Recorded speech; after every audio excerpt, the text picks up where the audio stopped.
ಸದ್ಗುರು ಶ್ರೀ ಶುದ್ಧ ಬ್ರಹ್ಮಣೇ ನಮಃ.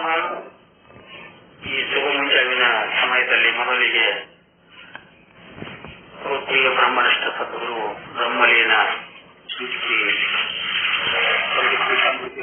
ಪಾದಕ್ಕೂ ಶ್ರೋತ್ರಿಯ ಬ್ರಹ್ಮನಿಷ್ಠ ಸದ್ಗುರು ಬ್ರಹ್ಮಲೀನ ಶ್ರೀ ಶ್ರೀ ಸಾಧು ನಿಶ್ಚಲದಾಸ್ ಮಹಾರಾಜರ ಪಾದ ಕಮಲಗಳಿಗೂ ಅನಂತ ಕೋಟಿ ಶಿರಸಾಷ್ಟಾಂಗ ನಮಸ್ಕಾರಗಳನ್ನು ಮಾಡುತ್ತಾ ಈ ಬ್ರಹ್ಮಜ್ಞಾನ ಪಾಠದ ಪೀಠಾಧ್ಯಕ್ಷರಾಗಿರುವಂತಹ ಶ್ರೀ ಬ್ರಹ್ಮನಿಷ್ಠ ಸದ್ಗುರು ಶ್ರೀ ಶರಣಬಸವಪ್ಪಾಜಿಯವರ ಪಾದಕಮಲಗಳು ಶಿರಸಾಷ್ಟಾಂಗ ಪ್ರಣಾಮಗಳನ್ನು ಸಮರ್ಪಣೆ ಮಾಡ್ತಾ ಈ ಪಾಠದಲ್ಲಿ ಉಪಸ್ಥಿತರಿರುವ ಎಲ್ಲ ಪೂಜ್ಯ ಗುರುಗಳಿಗೂ ಮಾತೆಯರಿಗೂ ಶಿರಸಾಷ್ಟಾಂಗ ನಮಸ್ಕಾರಗಳನ್ನು ಮಾಡಿ ಈಗ ಮತ್ತು ದೇಶ ರೂಪಮಂಗಲ जो शुक नित्य प्रकाश विभू नाम रूप आधार मति न लखई जिही मति लखई शिवमय शुद्ध अपार जो शुक नित्य प्रकाश विभू नाम रूप आधार मति न लखई जिही मति लखई शिवमय शुद्ध अपार अति अपार स्वरूप मम लहरी विष्णु महेश विदर विचंद्रा वरुण यम शक्ति गणेश क्या कृपालु सर्वत्र को यथार्थ मुनि ज्ञान ताको हो तो उपाधि सही विद्यावान जो सुख नित्य प्रकाश विभू नाम रूप आधार मति न लखई जी मति लखई जो मैं शुद्ध आई जी जान इन जगत मन हूँ जगेरी सांग न सही पूजग जग झील है तो हम आपे रसई बुजग जग जीन तो हम आपे बोल चाई जागो सुप्रति भजत राम निष्काम तो मेरो है आत्मा अको करो तो मेरो है आत्मा करो प्रणाम जो सुख नित्य प्रकाश नाम रूप आधार मति न लखई मति लखई शिवमय शुद्ध पार शिवमय शुद्ध पार। ओम श्री पंडित पीताम्बरजी महाराज की जय, साधु निश्चलदास महाराज की जय, श्री शरणबसवप्पाजी महाराज की जय। जय मंगलम जय नम पार्वती पति शिव हर हर महादेव। ಶರಣ ಪ್ರಜೆಲ್ಲರಿಗೂ ಇದುವರೆಗೂ ವಸ್ತು ನಿರ್ದೇಶ ರೂಪಮಂಗಲವನ್ನು ತಿಳಿಸಿಕೊಟ್ಟಿರ್ತಕ್ಕಂಥ ಶುದ್ಧ ಬ್ರಹ್ಮನಿಷ್ಠ ಈಶ್ವರ ಸದ್ಗುರುವಿಗೆ ಹೃತ್ಪೂರ್ವಕ ಅಭಿನಂದನೆಗಳು.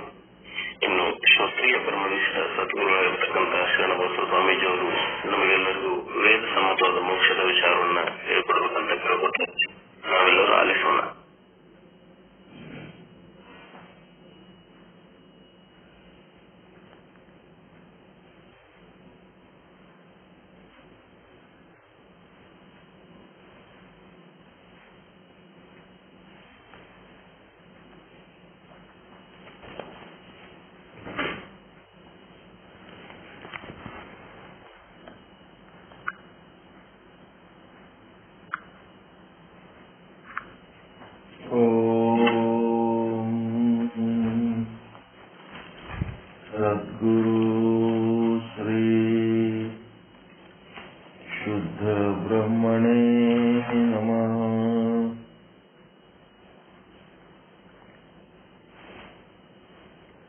ಸಮಸ್ತ ಶುದ್ಧ ಬ್ರಹ್ಮ ಸ್ವರೂಪರಲ್ಲಿ ಅನಂತ ಅನಂತ ಪ್ರಣಾಮಗಳು.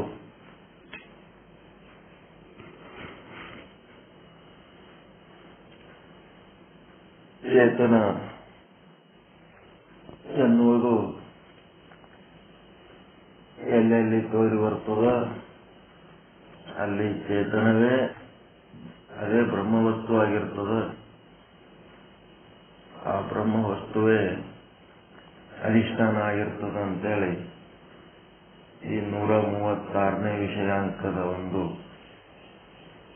ಅಂತರಾರ್ಥ. 4ನೇ ತರಂಗ ಉತ್ತಮ ಅಧಿಕಾರಿ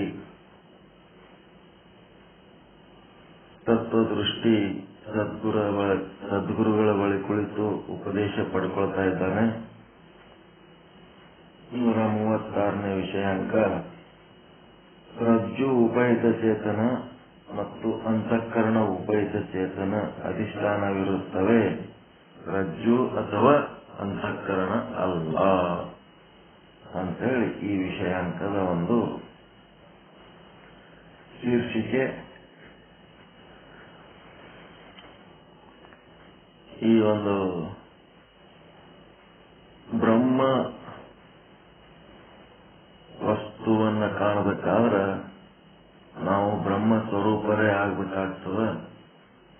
ಬ್ರಹ್ಮ ಸ್ವರೂಪರಾಗಬೇಕಾದ್ರೆ ಬ್ರಹ್ಮ ಜ್ಞಾನ ಪಡ್ಕೋಬೇಕಾಗ್ತದೆ. ಬ್ರಹ್ಮ ಜ್ಞಾನ ಪಡ್ಕೋಬೇಕಾದ್ರೆ ಸದ್ಗುರುಗಳ ಬಳಿ ಕುಳಿತು ತತ್ವಶಾಸ್ತ್ರದ ಅಧ್ಯಯನ ಮಾಡಿ ಅದರೊಳಗಿನ ವಿಚಾರಗಳನ್ನ ಶ್ರವಣ ಮಾಡಿ ಮನನ ಮಾಡಿ ನಿಧಿಧ್ಯಾಸನ ಮಾಡಿ ತತ್ವಂ ಪದಾರ್ಥ ಶೋಧನ ಮಾಡಿ ನಾವು ಬ್ರಹ್ಮ ಸ್ವರೂಪರಾಗಬೇಕಾಗ್ತದೆ. ಬ್ರಹ್ಮ ಸ್ವರೂಪರು ಅದೀವಿ. ನಾವು ಬ್ರಹ್ಮ ಸ್ವರೂಪರೇ ಇದ್ದ ವಿಷಯವನ್ನ ನಾವು ಅನುಭವಕ್ಕೆ ತಂದ್ಕೋಬೇಕಾಗ್ತದೆ. ಇಲ್ಲಿ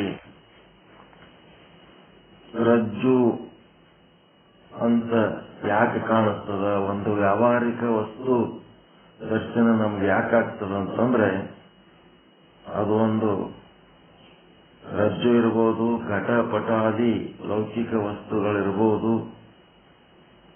ಆ ವಸ್ತುಗಳು ಬ್ರಹ್ಮಜ್ಞಾನ ಇಲ್ಲದಕ್ಕೆ ಕಾಣ್ತಾವ.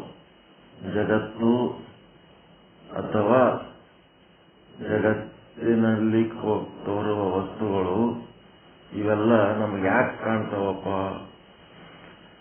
84 ಲಕ್ಷ ಜೀವರಾಶಿಗಳ ಬೇರೆ ಬೇರೆ ಬೇರೆ ದೇಹಗಳು ಇವೆಲ್ಲ ಭಿನ್ನವಾಗಿ ಯಾಕೆ ಕಾಣ್ತಾವ ಅಂತಂದ್ರೆ ಬ್ರಹ್ಮಜ್ಞಾನ ಇಲ್ಲದ ಕಾರಣ. ಬ್ರಹ್ಮಜ್ಞಾನ ಇತ್ತು, ನಾವು ಬ್ರಹ್ಮ ಸ್ವರೂಪರ ಆಗಿದ್ದು ನಮಗೆ ಅನುಭವಕ್ಕೆ ಬಂದಿತ್ತಂದ್ರ ಎಲ್ಲವೂ ಬ್ರಹ್ಮ ಸ್ವರೂಪ ಆಗಿ ಕಾಣ್ತಿತ್ತು. ಆದ್ರ ಅವು ಬೇರೆ ಬೇರೆ ಕಾಣ್ಲಿಕ್ಕತ್ತವ ಇನ್ನು ಅಂತಂದ್ರ ನಮಗಿನ್ನ ಬ್ರಹ್ಮಜ್ಞಾನ ಆಗಿಲ್ಲ ಅಂತ ತಿಳ್ಕೋಬೇಕು. ಅದಕ್ಕೆ ಬಾಹ್ಯ ವಸ್ತುಗಳ ಒಂದು ಅಧಿಷ್ಠಾನ ರಜ್ಜು ಅಥವಾ ಘಟಪಟಾದಿ ಲೌಕಿಕ ವಸ್ತುಗಳು ಅಲ್ಲ. ಅವೆಲ್ಲ ಬಲ್ಬ್ಗಳಿದ್ದಂಗವು. ಆ ಬಲ್ಬ್ನಾಗ ಕರೆಂಟ್ ಆದ ಯಾವುದು ವಸ್ತು ಉಪಹಿತ ಚೇತನನೇ ಅಧಿಷ್ಠಾನ. ಹೊರಗಿನ ವಸ್ತುಗಳು ಏನೇ ಇದ್ರೂ ಸಹಿತ ಅವೆಲ್ಲವುಗಳಿಗೆ ಅವುಗಳಲ್ಲಿರುವ ಬ್ರಹ್ಮಚೇತನ ಏನದಲ್ಲ ಉಪಹಿತ ಚೇತನ ಅದೇ ಅಧಿಷ್ಠಾನ. ಆ ಒಳಗಿಂದು ಆ ಉಪಹಿತ ಚೇತನ ಅನ್ನೋಂತ ಕರೆಂಟ್ ಇರ್ಲಿಲ್ಲ ಅಂತಂದ್ರ ಈ ರಜ್ಜು ಇರ್ಲಿಕ್ಕೆ ಸಾಧ್ಯ ಇಲ್ಲ. ಆ ಉಪಹಿತ ಚೇತನದ ರಜ್ಜು ಏನಾಗ್ಯದ? ವಿವರ್ತ ಆಗ್ಯದ. ಉಪಹಿತ ಚೇತನದ ವಿವರ್ತವೇ ಈ ರಜ್ಜು ಆಗ್ಯದ. ನೆಕ್ಸ್ಟ್ ಬ್ರಹ್ಮಾಂಡ, ಇಡೀ ಬ್ರಹ್ಮಾಂಡ ಅದೊಂದು ಬಲ್ಬ್ ಇದ್ದಂಗೆ ಅಷ್ಟೇ. ಅದು ಬೆಳಗ್ಲಕತ್ತದ ಅಂತಂದ್ರೆ ಆ ಬ್ರಹ್ಮಚೇತನದ ಅದರೊಳಗ ಬ್ರಹ್ಮಚೇತನದ ಅಧಿಷ್ಠಾನವೇ ಬ್ರಹ್ಮಾಂಡ. ಹಿಂಗಾಗಿ ಈ ಬ್ರಹ್ಮಾಂಡದ ಅಧಿಷ್ಠಾನ ಏನು? ಬ್ರಹ್ಮಚೇತನ. ಮತ್ತ ಈ ಬ್ರಹ್ಮಾಂಡ ಏನದ ಅಂತಂದ್ರೆ ಬ್ರಹ್ಮಚೇತನದ ವಿವರ್ತವಾಗಿದೆ ಅಂತ ತಿಳ್ಕೋಬೇಕು. ಇವೆರಡು ಏನದವ? ಬಾಹ್ಯ ಅಧಿಷ್ಠಾನಗಳು. ಬ್ರಹ್ಮಾಂಡ ಮತ್ತು ಬ್ರಹ್ಮಾಂಡದಲ್ಲಿರುವ ವಸ್ತುಗಳೇನದವ ಇವು ಹೊರಗಿನ ಅಧಿಷ್ಠಾನಗಳು. ಅದರೊಳಗ ಈ ಅಧಿಷ್ಠಾನಗಳಲ್ಲಿ ಏನದವ, ಈ ಬ್ರಹ್ಮಾಂಡ ಮತ್ತು ಹೊರಗಿನ ವಸ್ತುಗಳು ಏನದವ ಇವು ಸುಮ್ಮ ಬಲು ಬಿದ್ದಂಗದವ. ಆದ್ರೆ ನಿಜವಾಗಿ ಅವು ಅಧಿಷ್ಠಾನ ವಸ್ತುಗಳಲ್ಲ. ಅದರೊಳಗಿರುವಂತ ಬ್ರಹ್ಮಚೇತನ ಅಥವಾ ಉಪಹಿತ ಚೇತನನೇ ಪರಮ ಮೂಲ ಅಧಿಷ್ಠಾನ. ಅದಂಗೆ ನಮ್ಮದು ಪಿಂಡಾಂಡ ಕೂಡ ಏನಾಗ್ಯದ, ನಮ್ಮೊಳಗಿರುವ ಸಾಕ್ಷಿ ಚೇತನದ ವಿವರ್ತವಾಗಿದೆ ಪಿಂಡಾಂಡ.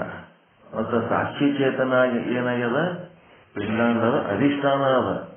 ಆದ್ರೆ ನಮ್ಗೆ ಏನ್ ಕಾಣಿಸ್ತದಂತಂದ್ರ ನಮ್ಮ ಅಂತಃಕರಣ ಅಂತ ಒಳಗೇನದಲ್ಲ, ಮನ ಬುದ್ಧಿ ಚಿತ್ತ ಅಹಂಕಾರ, ಅದೇ ನಮ್ಗೆ ಅಧಿಷ್ಠಾನ ನಂಗೆ ತೋರ್ಲಿಕ್ಕತ್ತದ. ಈ ಅಂತಃಕರಣ ಅಥವಾ ಅವಿದ್ಯೆ ಇದು ಅಧಿಷ್ಠಾನ ಅಲ್ಲ. ಅವೆಲ್ಲ ಅಂತಃಕರಣ ಮತ್ತು ಅವಿದ್ಯೆಗಳಿಗೆ ಆಶ್ರಯವಾಗಿರುವಂತಹ ಸಾಕ್ಷಿ ಚೇತನವೇ ಪರಮ ಮೂಲ ಅಧಿಷ್ಠಾನ ನಮ್ಮದು. ಈ ರೀತಿ ತಿಳ್ಕೋಬೇಕು.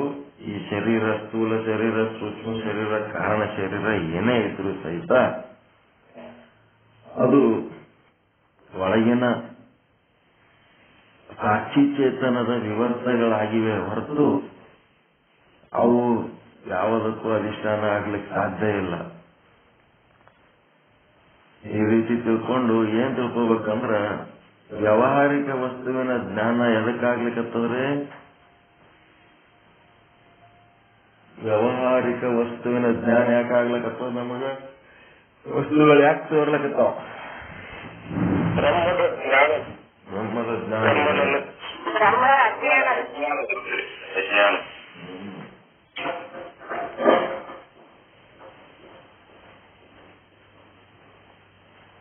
ಬ್ರಹ್ಮದ ಅಜ್ಞಾನ ಅಂದ್ರೇನು? ನಾವು ಬ್ರಹ್ಮ ಸ್ವರೂಪರಾದಾಗ ನಮಗೆಲ್ಲ ಬ್ರಹ್ಮವಾಗಿ ತೋರ್ತು. ಆ ನಾವೇ ಬ್ರಹ್ಮ ಸ್ವರೂಪರಾಗ್ಲಾರ್ದಾಗ ಅದನ್ನ ನೋಡುವಂತ ದೃಶ್ಯ, ನೋಡುವಂತ ಭಾಗ್ಯ ನಮ್ಮಲ್ಲಿ ಇರಂಗಿಲ್ಲ. ಮೊದಲು ನಾವು ಬ್ರಹ್ಮ ದರ್ಶನ ಮಾಡ್ಕೋಬೇಕಾದ್ರೆ ನಾವು ಬ್ರಹ್ಮ ಸ್ವರೂಪರೇ ಆಗ್ಬೇಕಾಗ್ತದೆ. ಬ್ರಹ್ಮದ ಅಜ್ಞಾನ ಯಾಕದ, ಬ್ರಹ್ಮ ನಮಗೆ ಯಾಕೆ ಕಾಣ್ತಾ ಇಲ್ಲ ಅಂತಂದ್ರ ನಾವು ಬ್ರಹ್ಮ ಸ್ವರೂಪರಾಗಿಲ್ಲ ಅಷ್ಟೇ.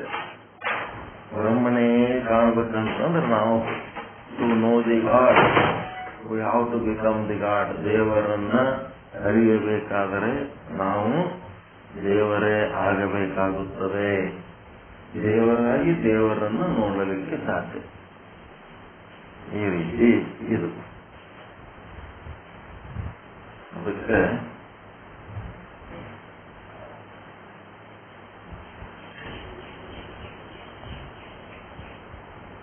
ವಿಷಯಾಂಕ 136 ದೇವರನ್ನ ನೋಡುವುದಕ್ಕೆ ದೇವರಾಗಬೇಕು. ಏನಾಯ್ತು, ಅದು ಒಂದನೇ ಸ್ಟೇಜ್. ಅದು ಬ್ರಹ್ಮಜ್ಞಾನ ಇಲ್ಲದಕ್ಕೆ ಬ್ರಹ್ಮಕಾಣ. ಇದು ಯಾವುದು, ಜಗತ್ತು ಕಾಣ್ತದ, ವಸ್ತುಗಳು ಕಾಣ್ತದ, ನಾನಾ ರೀತಿ 84 ಲಕ್ಷ ಜೀವರಾಶಿಗಳ ದೇಹಗಳು ಕಾಣ್ತವ. ಇದು ಆದ್ಮೇಲೆ ಈ ವಸ್ತುಗಳು ಸಹಿತ ನಮಗ ಒಂದು ಸ್ಥಿತಿಯೊಳಗೆ ಕಾಣಂಗಿಲ್ಲ. ಈ ವಸ್ತುಗಳು ಸಹಿತ ನಮಗ್ ಕಾಣಂಗಿಲ್ಲ. ಯಾವಾಗ ಕಾಣಂಗಿಲ್ಲ?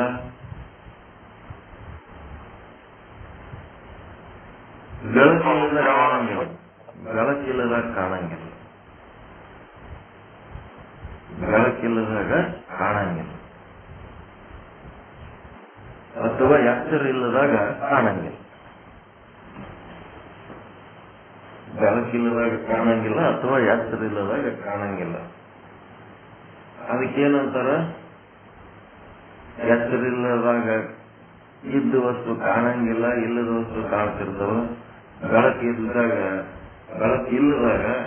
ಇದ್ದ ವಸ್ತು ಕಾಣಂಗಿಲ್ಲ, ಇಲ್ಲದ ವಸ್ತು ಕಾಣ್ತಾವ. ಇದಕ್ಕೇನಂತಾರ?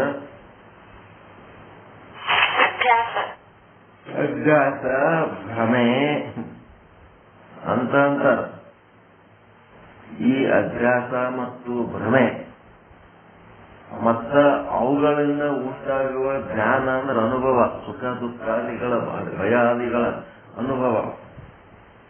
ಇವೆಲ್ಲದಕ್ಕೂ ನಾವೇನ್ ತಿಳ್ಕೊಂಡಿವಿ, ಬೆಳಕಾದ ಕೂಡಲೇ ಯಾವ ವಸ್ತು ನಮಗ್ ಕಾಣ್ತದ, ಎಚ್ಚರ ಕೂಡಲೇ ಯಾವ ವಸ್ತು ಕಾಣ್ತದ, ಆ ವ್ಯಾವಹಾರಿಕ ವಸ್ತುಗಳೇ ನಮಗ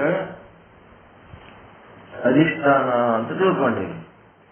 ಆಕ್ಚುಲ್ ಆ ವ್ಯಾವಹಾರಿಕ ವಸ್ತುಗಳು ಅಧಿಷ್ಠಾನ ಅಲ್ಲ, ಅವುಗಳ ಒಳಗಿರುವ ಉಪಯುಕ್ತ ಚೇತನಗಳೇ ಪರಮ ಮೂಲ ಅಧಿಷ್ಠಾನ ಅನ್ನೋದು ಇಲ್ಲಿ ಹೇಳಕತ್ತಾರ. ಈಗ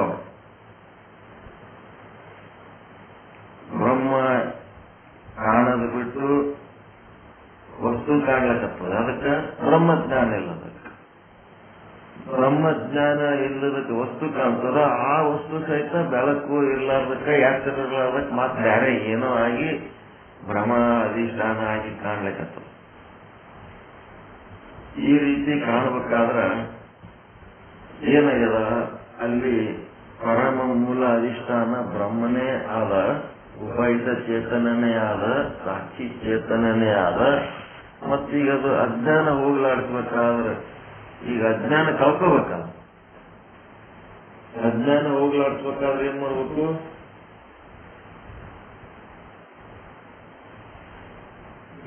ಜ್ಞಾನ ಮಾಡ್ಬೇಕು. ಅಷ್ಟೆಲ್ಲ ಹೋಗ್ಲಾಡಿಸ್ಬೇಕಾದ್ರೆ ಏನ್ ಮಾಡ್ಬೇಕು, ಕತ್ತಲು ಹೋಗ್ಲಾಡಿಸ್ಬೇಕಾದ್ರೆ ಬೆಳಕು ಹೆಂಗ್ ಬೇಕು ಹಂಗ ಅಜ್ಞಾನ ಹೋಗ್ಲಾಡಿಸ್ಬೇಕಾದ್ರ ಜ್ಞಾನನೇ ಬೇಕು. ಜ್ಞಾನ ಮಾಡ್ಕೊಳ್ಳೋದು ಬಿಟ್ಟು ಒಂದಿಷ್ಟು ಏನೋ ದೇವರ ಮೂರ್ತಿಗಳು ಇಟ್ಕೊಂಡು ಜಗಲಿ ಮೇಲೆ ಇಟ್ಟು ಪೂಜೆ ಮಾಡ್ಕೊತ ಕುಂದ್ರದು, ಧ್ಯಾನ ಮಾಡ್ಕೊತ ಕುಂದ್ರದು, ದೇಶಾವರಿ ತೀರ್ಥಯಾತ್ರೆ ಮಾಡೋದು, ಮತ್ತೆ ಉಪವಾಸ ವನವಾಸಗಳ ವ್ರತಗಳನ್ನ ಮಾಡೋದು, ಮತ್ತೆ ಇನ್ನೇನೇನೋ ಮಾಡ್ತೇವಲ್ಲ, ಅವೆಲ್ಲ ಎದಕ್ಕಪ್ಪ ಅಂದ್ರೆ ಅಂತಃಕರಣ ಶುದ್ಧಿಗಾಗಿ ಅಷ್ಟೇ.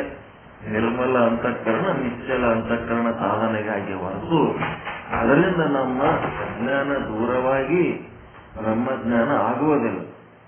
ಬ್ರಹ್ಮಜ್ಞಾನ ಯಾರಿಂದ ಆಗ್ತದ ಅಂತಂದ್ರೆ ಸದ್ಗುರುವಿನ ಬಳಿ ಕುಳಿತು ತತ್ವಶಾಸ್ತ್ರ ಅಧ್ಯಯನ ಮಾಡೋದರಿಂದ ಆಗ್ತದೆ. ಆ ಬ್ರಹ್ಮಜ್ಞಾನದಿಂದಲೇ ಅಜ್ಞಾನ ನೀಗ್ತದೆ ಹೊರತು ಅದರ ಬದಲಿ ನೀವು ಊದಿನ ಕಡ್ಡಿ ಹಚ್ಚಿ ಬೆಳಗ್ಗೆ 24 ತಾಸು ನಂದಾದೀಪ ಉರಿಸಿ ನೀವು ಏನು ಮಂತ್ರ ಹೇಳ್ಕೊತ ಜಪ ಮಾಡ್ಕೊತ ಕೂತ್ರು ನಿಮ್ಮದು ಅಜ್ಞಾನ ಹರಿಯುವುದಿಲ್ಲ, ಮೋಕ್ಷ ಆಗುವುದಿಲ್ಲ. ಕೋಟಿ ಕೋಟಿ ಪತ್ರಿ ತಂದು ಪೂಜೆ ಮಾಡ್ತಾರ, ಜ್ಞಾನ ಗೊತ್ತಾಗ್ತಾ ಇಲ್ಲ ಇವರಿಗೆ ಅಂತೇಳಿ ಪ್ರಭುದೇವರು ಎಲ್ಲಾ ಕಡೆ ಬಸವಣ್ಣವರು ಎಲ್ಲಾ ಶರಣರು ಬಹಳ ನೊಂದ್ಕೊಂಡ್ಬಿಡ್ತಾರೆ. ಇವರಿಗೆ ಜ್ಞಾನದ ಕಡೆ ಪರಿಜ್ಞಾನನೇ ಇಲ್ಲ, ಬರೀ ಏನೋ ಒಂದು ಪೂಜೆ ಮಾಡ್ಕೊತ ಹೋಗ್ತಾರೆ. ಏನೊಂದರಿಯರು ಎಂತೊಂದರಿಯರು, ಜನ ಮರಳು ಜಾಸ್ತಿ ಮರಳು, ಶಿವ ಶಿವ ಬರೀ ಸೂರ್ಯ ಹೋಗುತ್ತಿದ್ದಾರೆ ಅಂತಂದ್ರೇನು ಬ್ರಹ್ಮಜ್ಞಾನ ಮಾಡ್ಕೊಳ್ಳೋದು ಒಂದು ಬಿಟ್ಟು ಉಳಿದು ಏನೆಲ್ಲ ಮಾಡಿ ಜೀವನ ವ್ಯರ್ಥ ಮಾಡ್ಕೊಂಡು ಹೋಗ್ಲಕತ್ತಾರಲ್ಲ ಈ ಜನ, ಹೆಂಗದ ಇದು ಅಂತೇಳಿ ಅವರು ಜಗತ್ತನ್ನ ನೋಡಿ ಬಹಳ ನೊಂದ್ಕೊಂಡ್ರು. ಎಂತ ಕೆಲಸ ಮಾಡ್ಕೊತ ಹೋಗ್ತಾರಪ್ಪ ಅಂತೆಲ್ಲ. ಅದಕ್ಕೆ ಈ ಬ್ರಹ್ಮಜ್ಞಾನಕ್ಕ ಸಾಧನೆ ಮಾಡ್ಲಾರ್ದೆ ಬೇರೆ ಏನೇನೋ ಮಾಡ್ಬೇಕ ಆಯುಷ್ಯ ವ್ಯರ್ಥ ಮಾಡ್ಕೊಳ್ಳಂತ ಶಿಷ್ಯರು ಮತ್ತು ಆಯುಷ್ಯ ವ್ಯರ್ಥ ಮಾಡಂತ ಗುರುಗಳು, ಇವರಿಗೆ ಅನ್ನೋದು ಇವರ ಗುರುಗಳು ಚಾಂಡಾಲ ಶಿಷ್ಯರು ಅಂತ, ಜ್ಞಾನಿಗಳಂತ. ಜ್ಞಾನಿಗಳಲ್ಲ, ಜ್ಞಾನಿ ಗುರುಗಳು ಅಲ್ಲ, ಜ್ಞಾನಿ ಶಿಷ್ಯರು ಅಲ್ಲ. ಇದು ಗುರು ಶಿಷ್ಯರದ ಒಂದು ಹಿಂಡು.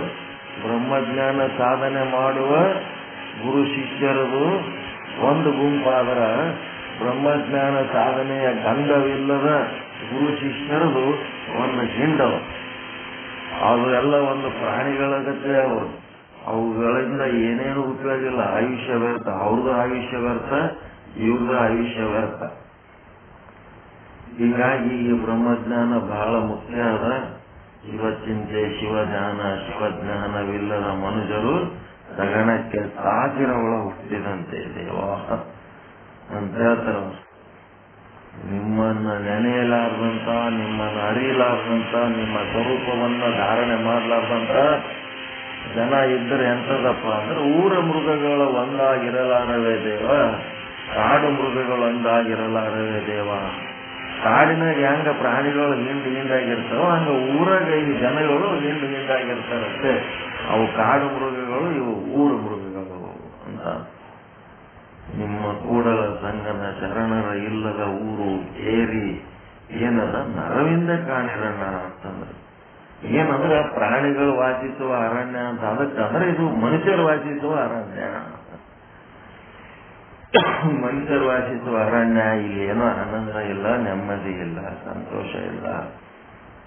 ಬರೀ ಬೇಟೆ ಆಡುವ ಪ್ರಾಣಿಗಳು ಇದ್ದಂಗಂದ್ರ ಒಂದಿಷ್ಟು ಬೇಟೆ ಬಲಿ ಆಗ್ಲಿಕ್ಕತ್ತವ, ಒಂದಿಷ್ಟು ಜನ ಬೇಟೆ ಆಡ್ಲಿಕ್ಕತ್ತಾರ. ಇದು ಮನುಷ್ಯ ವಾಸಿಸುವ ಅರಣ್ಯ ಆಗ್ಯದ ಇದು ಅಂತ ಹೇಳಿ ಉದ್ಗಾರ ತೆಗೆದರ ಬಸವಣ್ಣವರು. ಅದೇ ರೀತಿ ರಜ್ಜು ಉಪಾಯಿತ ಚೇತನ ಮತ್ತು ಅಂತಃಕರಣ ಉಪಾಯಿತ ಚೇತನ ಅಂತ ಎರಡದವ. ರಜ್ಜು ಉಪಾಯಿತ ಚೇತನ ಇರ್ಬೋದು, ಘಟಪಟಾದಿಗಳು ಇರ್ಬೋದು, ಅವೆಲ್ಲವುಗಳಲ್ಲಿರುವ ಉಪಾಯಿತ ಚೇತನ ಅಂತ ಒಂದು ಹೊರಗದ. ಮತ್ತೆ ಒಳಗೊಂದೇನದ ಅಂತಃಕರಣ ಅಂತ. ಹೊರಗ ರಜ್ಜು ಅದ, ಒಳಗ ಅಂತಃಕರಣ ಅದ. ಅಂತಃಕರಣ ಏನ್ ತಿಳ್ಕೊತದ? ರಜ್ಜುನೇ ಉಪಾಯಿತ ಚೇತನ ಇದು ಅಂತ ತಿಳ್ಕೊತದ. ರಜ್ಜುನೇ ಅಧಿಷ್ಠಾನ ಅಂತ ತಿಳ್ಕೊತದ.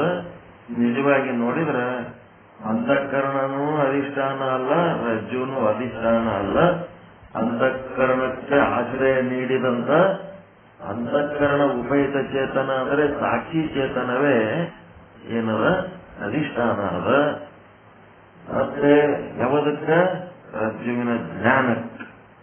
ಮತ್ತಲ್ಲ ರಜ್ಜುವಿಗೆ ಯಾವುದು ಅಧಿಷ್ಠಾನ ಅದ ಅಂತಂದ್ರೆ ರಜ್ಜುವಿಗೆ ರಜ್ಜು ಉಪಯುತ ಚೇತನ ಅಧಿಷ್ಠಾನ ಆದ ಅನ್ನೋಂಥ ವಿಚಾರ ಹೇಳಕ್ತಾರೆ.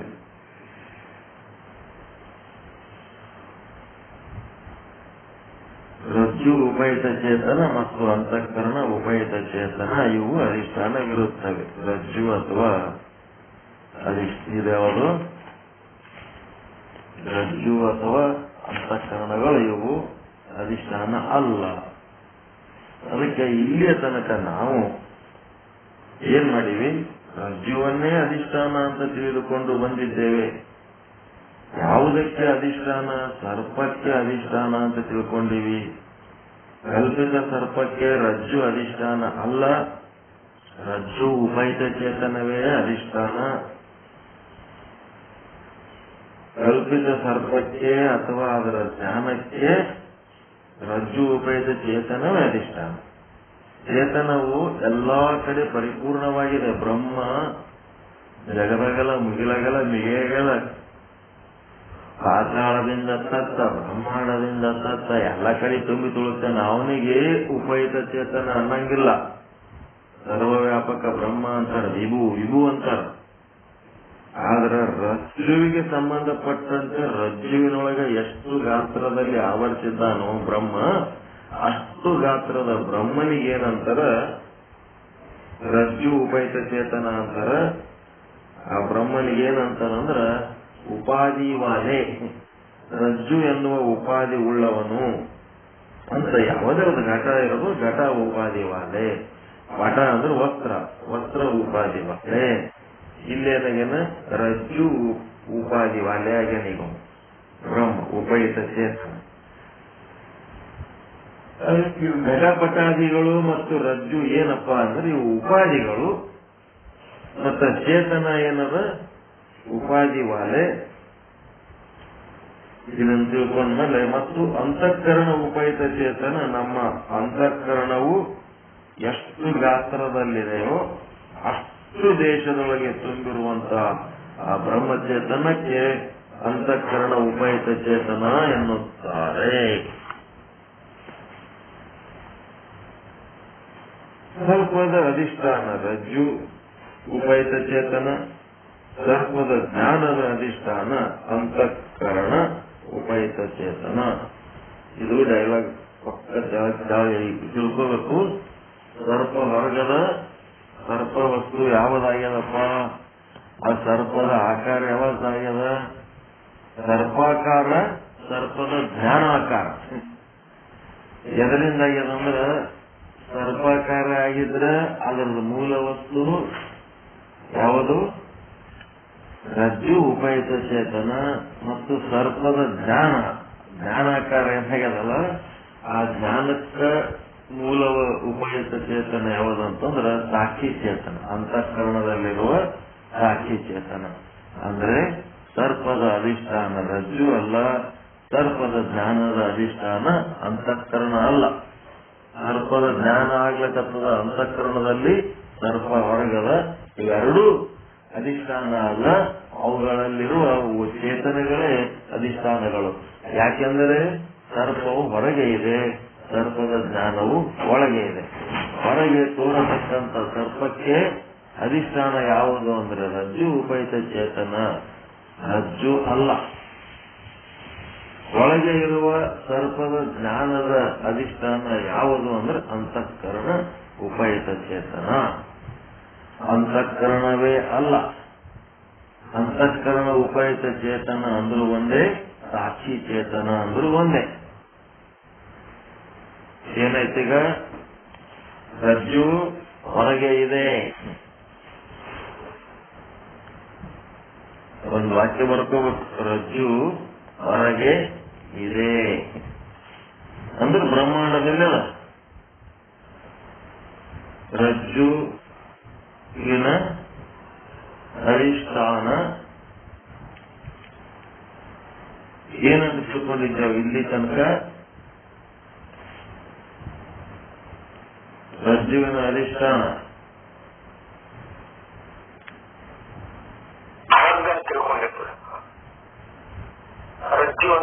ಹಂಗಲ್ಲ. ಇಲ್ಲಿ ಏನಾಗದ? ರಜ್ಜು ಸರ್ಪ ತಗೋಬೇಕಿತ್ತು. ರಜ್ಜು ಅಲ್ಲ, ಸರ್ಪ. ಸರ್ಪ ಹೊರಗೆ ಇದೆ. ಸರ್ಪ ಹೊರಗೆ ಇದೆ ಬರ್ಕೊಂಡು ಸರ್ಪದ ಅಧಿಷ್ಠಾನ ಇಲ್ಲಿಯ ತನಕ ಏನ್ ತಿಳ್ಕೊಂಡಿದ್ದು? ರಜ್ಜು ಅಂತ ತಿಳಿದಿದ್ದೆವು. ಸರ್ಪ ಹೊರಗೆ ಇದೆ, ಸರ್ಪವು ಹೊರಗೆ ಇದೆ. ಹೊರಗೆ ಸರ್ಪದ, ಆದರೆ ಸರ್ಪಕ್ಕೆ ಕಾರಣ ಯಾವುದು, ಅಧಿಷ್ಠಾನ ಯಾವುದು ಅಂತಂದ್ರೆ ಇಲ್ಲಿಯ ತನಕ ರಜ್ಜು ಅಂತ ತಿಳ್ಕೊಳ್ತೇವೆ. ಆದರೆ ರಜ್ಜುವೇ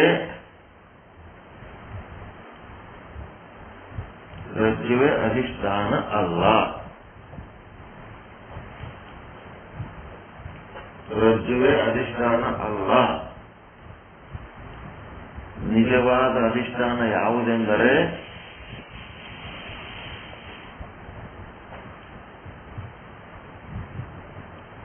ನಿಜವಾದ ಅಧಿಷ್ಠಾನ ಯಾವುದಂತಂದ್ರೆ ರಜ್ಜು ಉಪಯುತ ಚೇತನ.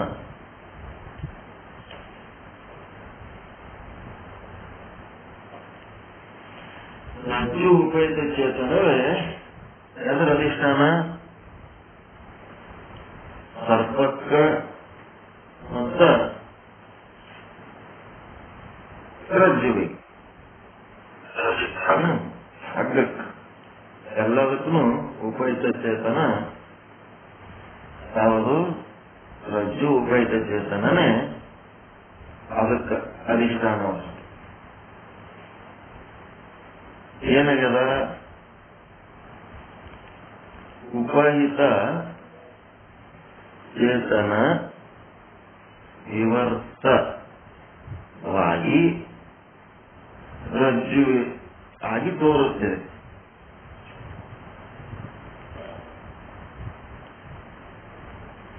ಎಲ್ಲಿ ಚೇತನ ಇರ್ತದ ಅಲ್ಲಿ ವಿವರ್ತ ಅನ್ನೋ ಶಬ್ದ. ರಜ್ಜು ಎದರ ವಿವರ್ತ? ಉಪಯುತ ಚೇತನದ ವಿವರ್ತ. ರಜ್ಜು ಉಪಯುತ ಚೇತನವೇ ವಿವರ್ತವಾಗಿ, ರಜ್ಜು ಉಪಯುತ ಚೇತನವೇ ವಿವರ್ತವಾಗಿ ರಜ್ಜು ಆಗಿ ತೋರುತ್ತದೆ. ಮತ್ತೇನಾಗ್ಯದ?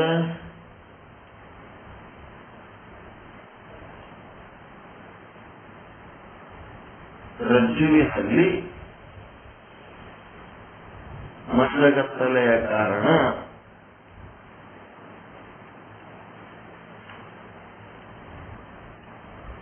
ಮಂದಗತ್ತಲೆ ಕಾರಣ ರಜ್ಜುವಿನಲ್ಲಿ ಸರ್ಪವು ಏನಾಗದ ಅಧ್ಯಸ್ಥವಾಗಿದೆ, ಭ್ರಮೆಯಾಗಿದೆ, ಅಧ್ಯಸ್ಥವಾಗಿ ಭ್ರಮೆಯಾಗಿ ತೋರುತ್ತಿದೆ.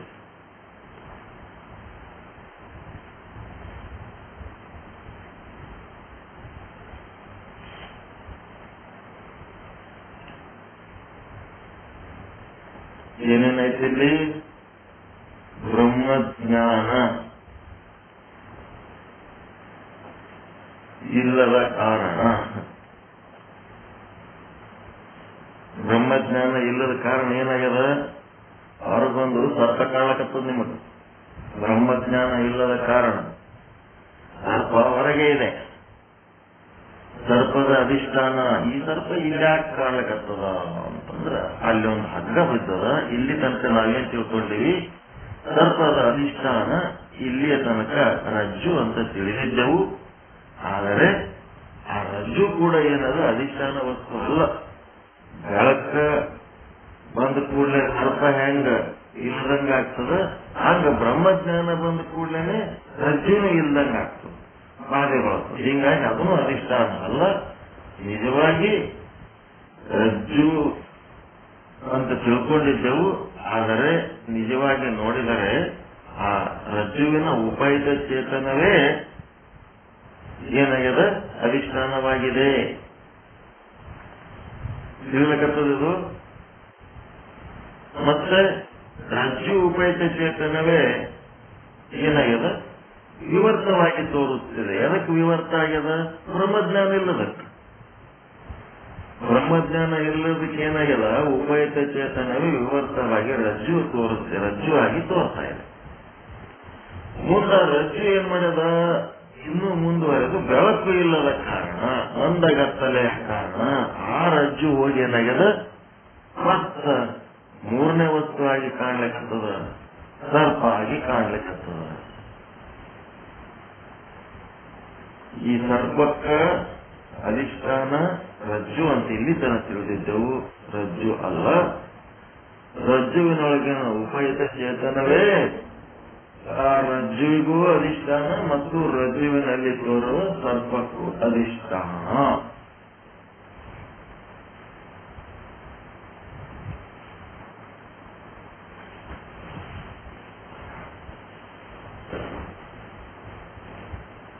ನೀವು ಒಂದು ಏನೋ ಕೆಲಸ ಮಾಡಬೇಕಾಗಿತ್ತು, ಯಾರಿಗೆ ಹೋಗಿ ಒಂದು 10,000 ರೂಪಾಯಿ ಕೊಡ್ಬೇಕಂತ ಮಾಡಿದ್ದೀರಿ. ನೀವೇ ಹೋಗಿ ಕೊಟ್ರ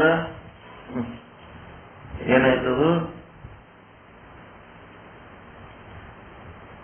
ಮುಗಿದು ಹೋಯ್ತು ಕೆಲಸ. ಏನಾಗಬೇಕಿತ್ತು ಆಯ್ತದ. ಯಾರಿಗೆ ಕೊಡ್ಬೇಕಾಗಿತ್ತು ನೀವೇ ಸ್ವತಃ ಹೋಗಿ ಕೊಟ್ರೆ ಆ ಕೆಲಸನೇ ಮುಗಿದು ಹೋಗ್ಬಿಡ್ತು. ಏನಾಗಬೇಕದು ಆಯ್ತು, ಕೊಡಬೇಕು ತಗೋಬೇಕು, ವ್ಯವಹಾರ ಸಮಾಪ್ತಿ ಆಯ್ತು, ಸಾಧನೆ ಮುಗಿತು. ಅಕಸ್ಮಾತ್ ನೀವೇನ್ ಮಾಡಿದ್ರಿ? ಆ ರೊಕ್ಕ ಏನ್ ಮಾಡಿದ್ರಿ? ನಿಮ್ಮ ಮಗನ ಕೈಯಾಗ ಕೊಟ್ಟ. ನಿಮ್ಮ ಮಗನ ಕೈಯಾಗ ಕೊಟ್ರ ನಿಮ್ಮ ಮಗ ಆದರೂ ಒಯ್ದು ಕೊಡ್ಬೇಕಿತ್ತು. ಅವ ಮಗ ಏನ್ ಮಾಡ್ಬಿಟ್ಟ? ನಿಮ್ಮ ಮನೆಗಿನ ಸೇವಕನ ಕೈಯಾಗ ಕೊಟ್ಟ.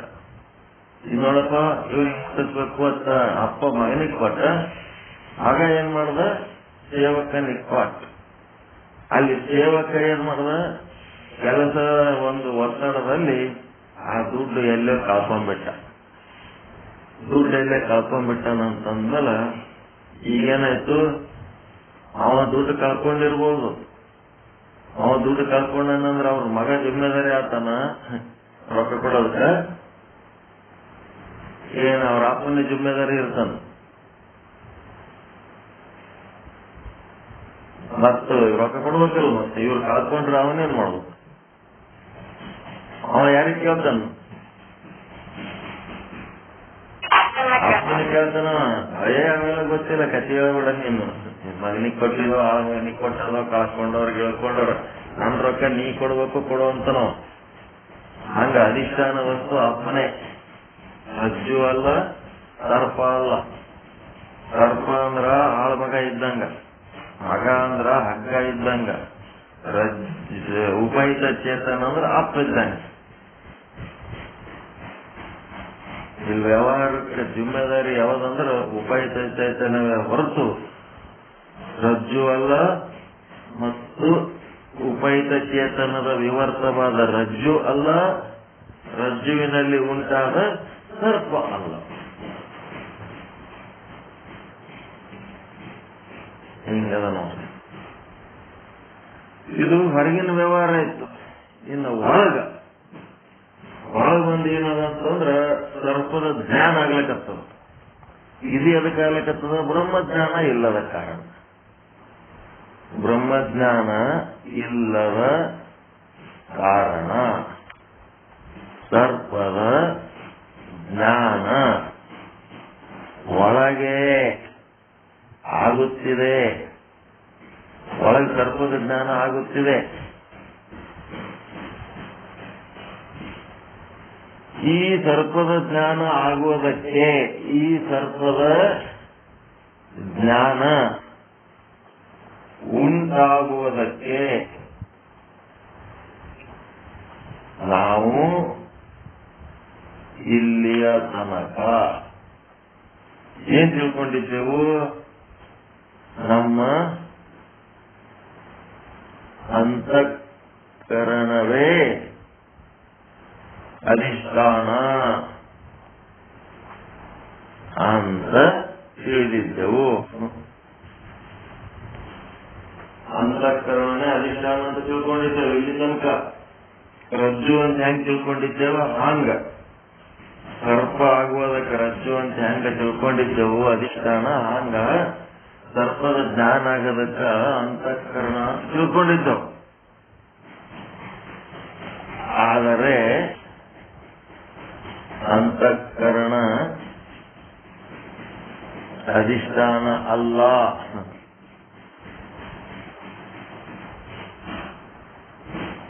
ನಿಜವಾದ ಅಧಿಷ್ಠಾನ ಯಾವುದು ಅಂದ್ರೆ, ನಿಜವಾದ ಅಧಿಷ್ಠಾನ ಯಾವುದು ಅಂದ್ರೆ ಅಂತಃಕರಣ ಉಪಹಿತ ಚೇತನ.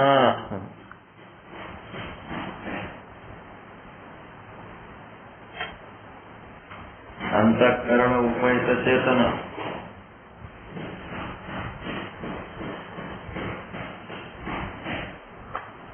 ಏನಾಗ್ಯದ?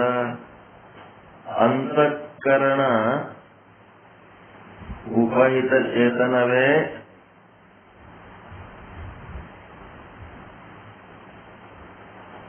ವಿವರ್ತವಾಗಿ, ಯಾಕ ಬ್ರಹ್ಮಜ್ಞಾನ ಇಲ್ಲದಕ್ಕೆ, ಅಂತಃಕರಣ ಉಪಹಿತ ಚೇತನ ತಿಳ್ಕೊಳ್ಳುವಂತ ಬ್ರಹ್ಮಜ್ಞಾನ ಇಲ್ಲದಕ್ಕೆ ಅದು ವಿವರ್ತವಾಗಿ ಏನಾಗ್ಯದ? ಅಂತಃಕರಣವಾಗಿ ತೋರುತ್ತಿದೆ.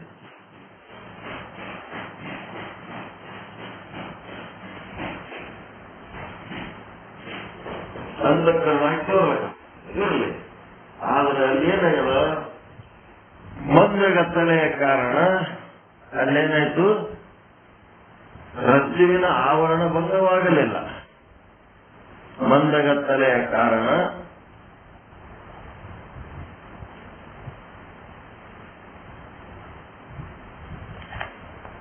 ಅಂತಃಕರಣ ವೃತ್ತಿ ಏನಾಯ್ತು? ಅಂತಃಕರಣ ವೃತ್ತಿ ದ್ವಾರ ರಜ್ಜುವಿನ ಹೊರಗೆ ರಜ್ಜು ಅದಲ್ಲ, ರಜ್ಜುವಿನ ಆವರಣ ಭಂಗವಾಗಲಿಲ್ಲ. ಆವಾಗೇನಾಯ್ತು? ನಿಮ್ಮೊಳಗೆ ಇನ್ನ ಒಂದು ವಸ್ತು ಅದ, ಅವಿದ್ಯಾವೃತ್ತಿ, ಹಗ್ಗದ ಅಜ್ಞಾನ ಉಂಟಾಯ್ತು. ಅವಿದ್ಯಾವೃತ್ತಿ ಹಗ್ಗದ ಅವಿದ್ಯೆ, ಅವಿದ್ಯಾವೃತ್ತಿ ಕ್ಷೋಭೆಗೊಂಡು, ಅವಿದ್ಯಾವೃತ್ತಿ ಕ್ಷೋಭೆಗೊಂಡು ಏನಾಯ್ತು?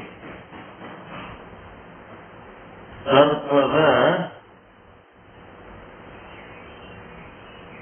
ಜ್ಞಾನ, ಸರ್ಪದ ಉತ್ಪತ್ತಿ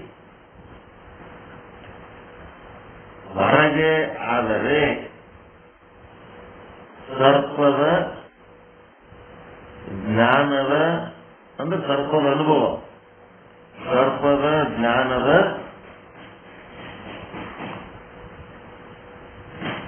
ಭ್ರಮೆ ಒಳಗೆ ಉಂಟಾಯಿತು. ಸರ್ಪದ ಜ್ಞಾನದ ಭ್ರಮೆ ಒಳಗುಂಟಾಯಿತು. ಈ ಭ್ರಮೆಗೆ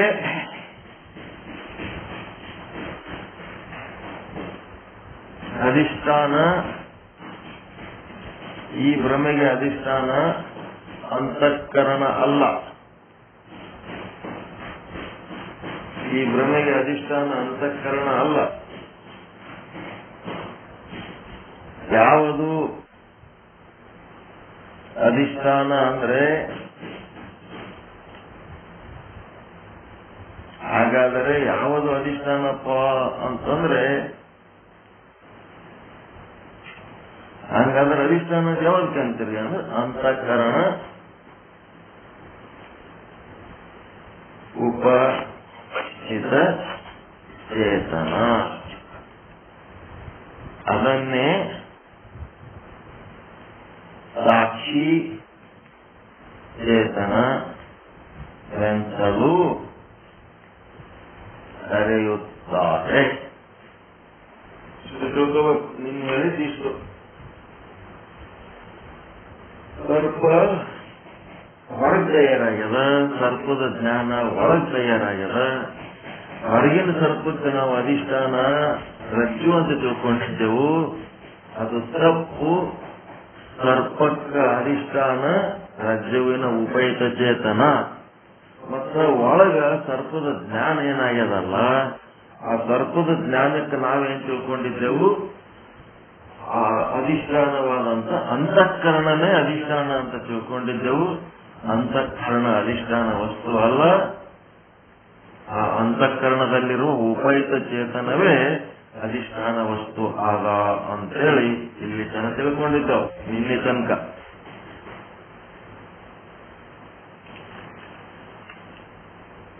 ಅಂತಃಕರಣ ಉಪಯುಕ್ತ ಚೇತನ ಅಂದ್ರು ಒಂದೇ, ಸಾಕ್ಷಿ ಚೇತನ ಅಂದ್ರು ಒಂದೇ. ಹೇಳ್ರಿ, ಏನ್ ಅರ್ಥ ಮಾಡ್ಕೊಂಡಿರಿ? ಮುತ್ತಿನಂತ ನಾಲ್ಕೇ ಮಾತಿನಲ್ಲಿ ಹೇಳಕ್ ಬರ್ತದ. ಹೆಂಗ್ ಹೇಳ್ಬೇಕಂದ್ರ, ಸರ್ಪವು ಹೊರಗೆ ಇದೆ, ಸರ್ಪದ ಜ್ಞಾನವು ಒಳಗೆ ಇದೆ. ಸರ್ಪಕ್ಕೆ, ಹೊರಗೆ ಇರುವ ಸರ್ಪಕ್ಕೆ ಅಧಿಷ್ಠಾನ ಇಲ್ಲಿಯ ತನಕ ರಜ್ಜು ಅಂತ ತಿಳಿದಿದ್ದೆವು. ಆದರೆ ರಜ್ಜು ಅಧಿಷ್ಠಾನ ವಸ್ತು ಅಲ್ಲ, ರಜ್ಜು ಉಪಯುಕ್ತ ಚೇತನವೇ ಅಧಿಷ್ಠಾನ ವಸ್ತು ಆಗಿದೆ.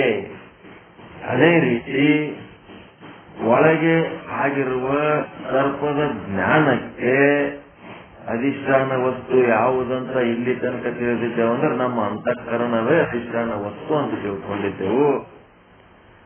ಆದರೆ ನಿಜವಾಗಿ ನೋಡಿದರೆ ನಮ್ಮ ಅಂತಃಕರಣ ಅಧಿಷ್ಠಾನ ಅಲ್ಲ, ಅಂತಃಕರಣದೊಳಗಿರುವ ಉಪಯುಕ್ತ ಚೇತನವೇ ಅಧಿಷ್ಠಾನ ವಸ್ತು ಅದ. ಆ ಅಂತಃಕರಣ ಉಪಯುಕ್ತ ಚೇತನವನ್ನ ಸಾಕ್ಷಿ ಚೇತನ ಎಂದಲೂ ಕರೆಯುತ್ತಾರೆ. ತಿಳ್ಕೊಳ್ರಿ. ತಿಳ್ಕೊಂಡು ಇದನ್ನ ಹೇಳಕ್ ಬರ್ಬೇಕು. ಹೇಳ್ರಿ, ಒಂದು ಇಬ್ಬರು ಮೂವರ ಹೇಳ್ರಿ. ಮತ್ತೆ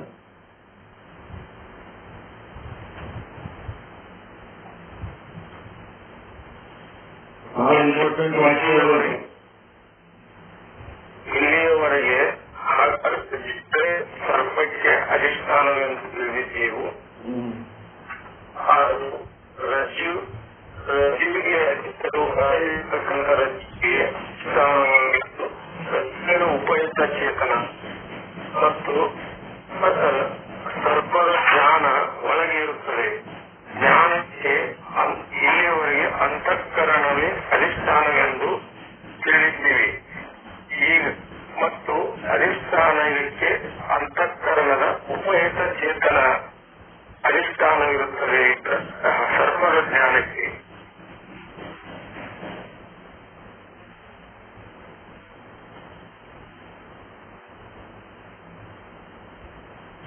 ಮತ್ ಬೇರೆ ಬೇರೆ ಇವರು ಹೇಳ್ರಿ.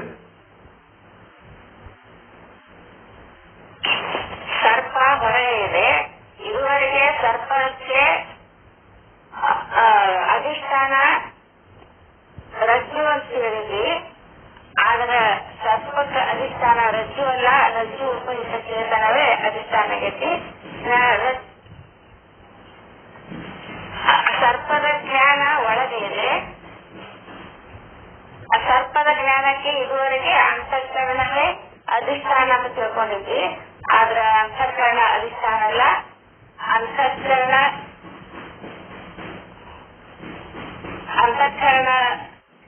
ಅಂತಃಕರಣದ ಉಪಯುಕ್ತ ಚೇತನವೇ ಅಧಿಷ್ಠಾನ ಅಂತ ಹೇಳಿ ತಿಳಿಸ್ಕೊಟ್ಟು. ಅಂತಃಕರಣ ಉಪಯುಕ್ತ ಚೇತನ ಯಾವುದಕ್ಕೆ ಅಧಿಷ್ಠಾನ? ಅಂತಃಕರಣಕ್ಕೂ ಮತ್ತು ಜ್ಞಾನಕ್ಕೆ.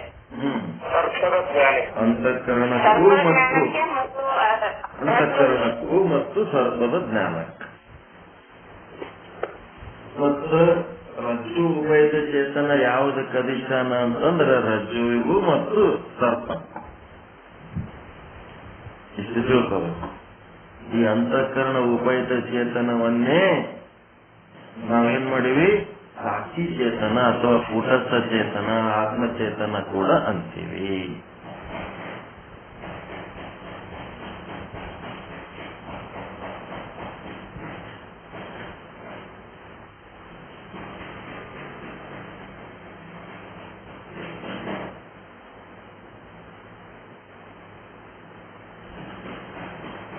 ಹೇಗೆ ಬಂತು? ಮುಂದೆ ಹೋಗೋಣ.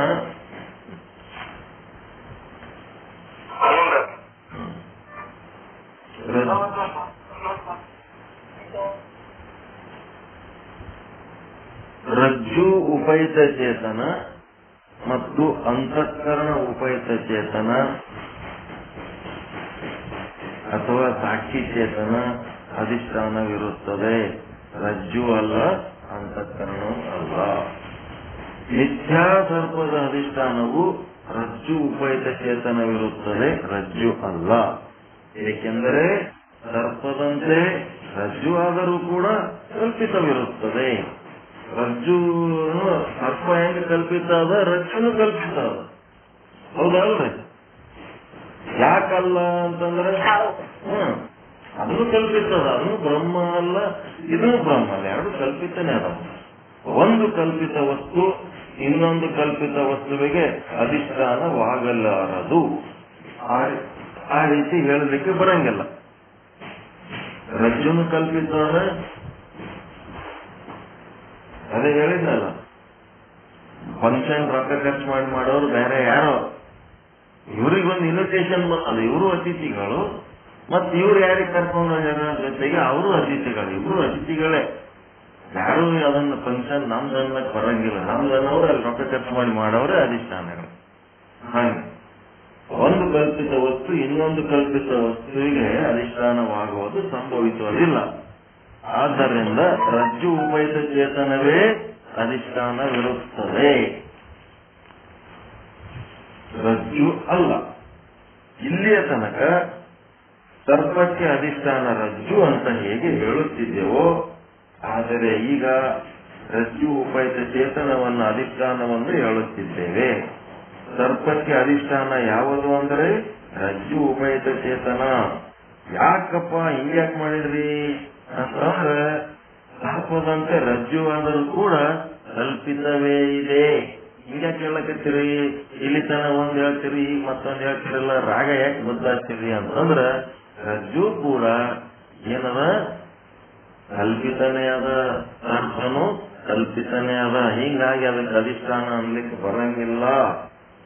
ಮತ್ತು ರಜ್ಜುವಿನ ವಿಶಿಷ್ಟವು ಅಧಿಷ್ಠಾನವೆಂದು ಹೇಳಿದರೂ ಕೂಡ ರಜ್ಜು ಮತ್ತು ಅಧಿಷ್ಠಾನಗಳೆರಡು ಅಧಿಷ್ಠಾನವಾಗುತ್ತವೆ.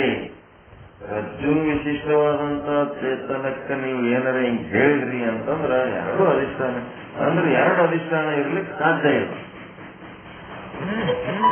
ಒಂದ್ ವೇಳೆ ರಜ್ಜುವಿಗೆ ನೀವು ಅಧಿಷ್ಠಾನ ಅಂತೀವಪ್ಪ ಅಂತಂದ್ರಿ ಅಂತಂದ್ರ ಒಂದು ಅಧಿಷ್ಠಾನ ಇರ್ತದೆ, ಎರಡು ಅಧಿಷ್ಠಾನ ಇರ್ಲಿಕ್ಕೆ ಸಾಧ್ಯ ಇಲ್ಲ. ಕಲ್ಪಿತ ಅಂದ್ರೆ ನಿತ್ಯ. ಒಂದು ಕಾಲೇಜಿಗೆ 8 ಮಂದಿ ಪ್ರಿನ್ಸಿಪಾಲ್ ಇರ್ತಾರೆ, ಒಬ್ಬನೇ ಇರ್ತಾರೆ. ಈಗ ಪ್ರಿನ್ಸಿಪಾಲ್ ಇರಂಗಿಲ್ಲ. ಹಂಗಿಲ್ಲ. ಎರಡು ರಜ್ಜುವಿನೂ ನಾವು ಅಧಿಷ್ಠಾನ ಅಂತೀವಿ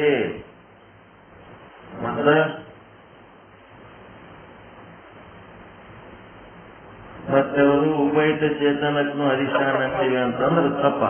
2 ಅಧಿಷ್ಠಾನಗಳಿಲ್ಲ, ಒಂದೇ ಅಧಿಷ್ಠಾನ. ಈಗ ನೀವು ಇಬ್ಬರು ಎಲೆಕ್ಷನ್ಗೆ ನಿಂತಿರ್ತಾರ, ಇಬ್ಬರು ಎಲೆಕ್ಷನ್ಗೆ ನಿಂತಾಗ ಅವ್ರಿಗೆ ಹಾಕಿದ್ರೆ ಇವ್ರಿಗೆ ಕೆಟ್ಟ ಆಗ್ತದ, ಇವ್ರಿಗೆ ಹಾಕಿದ್ರೆ ಅವ್ರಿಗೆ ಕೆಟ್ಟ ಆಗ್ತದ ಅಂತ ಹೇಳಿ ನಾ ಇಬ್ಬರಿಗೆ ಓಟ್ ಹಾಕ್ತೀನಿ ಅಂದ್ರೆ ಹೆಂಗಾಗ್ತದೆ ನಿಮ್ ಓಟ್?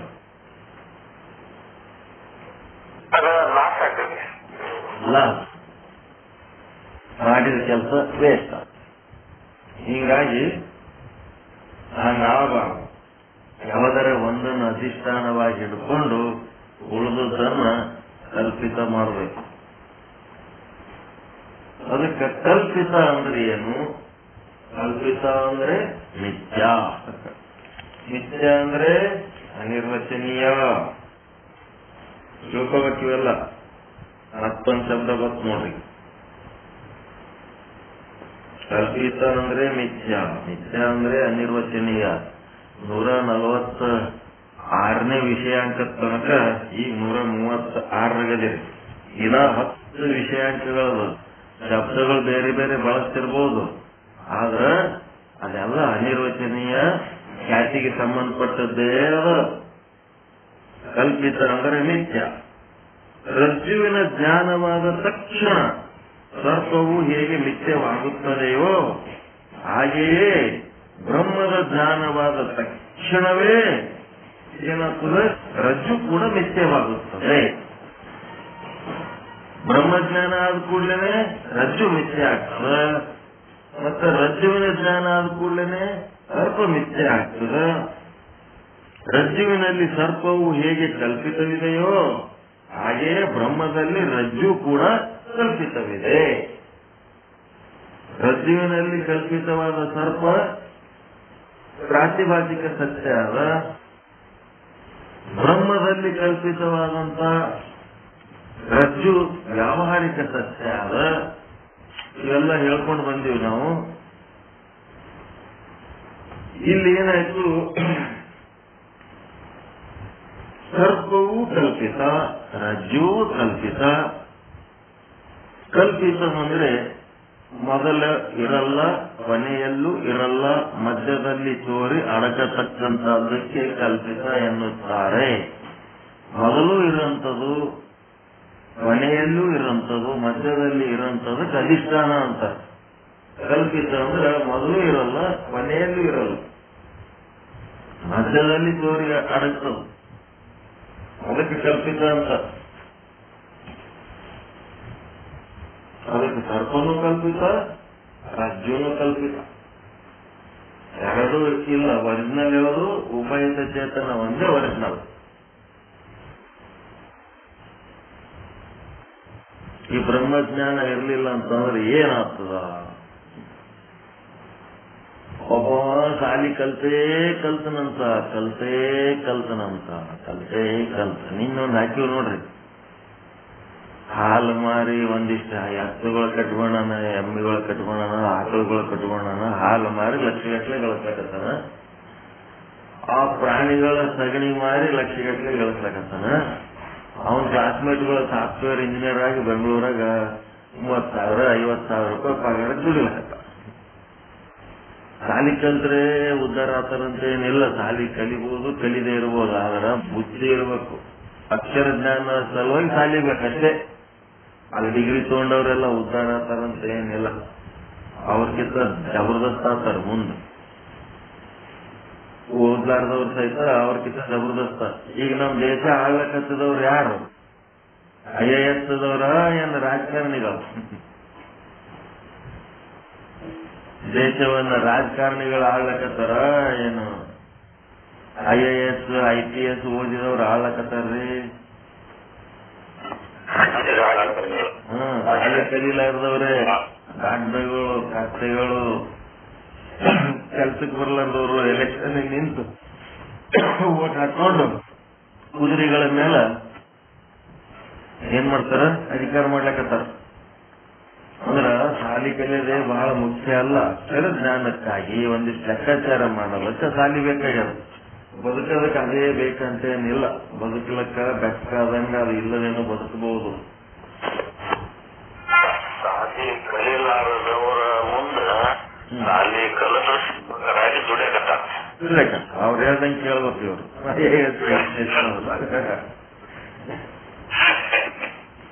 ಹೆಂಗದ ನೋಡ್ರಿ ಜಗತ್ತಿನ ವ್ಯವಸ್ಥೆ.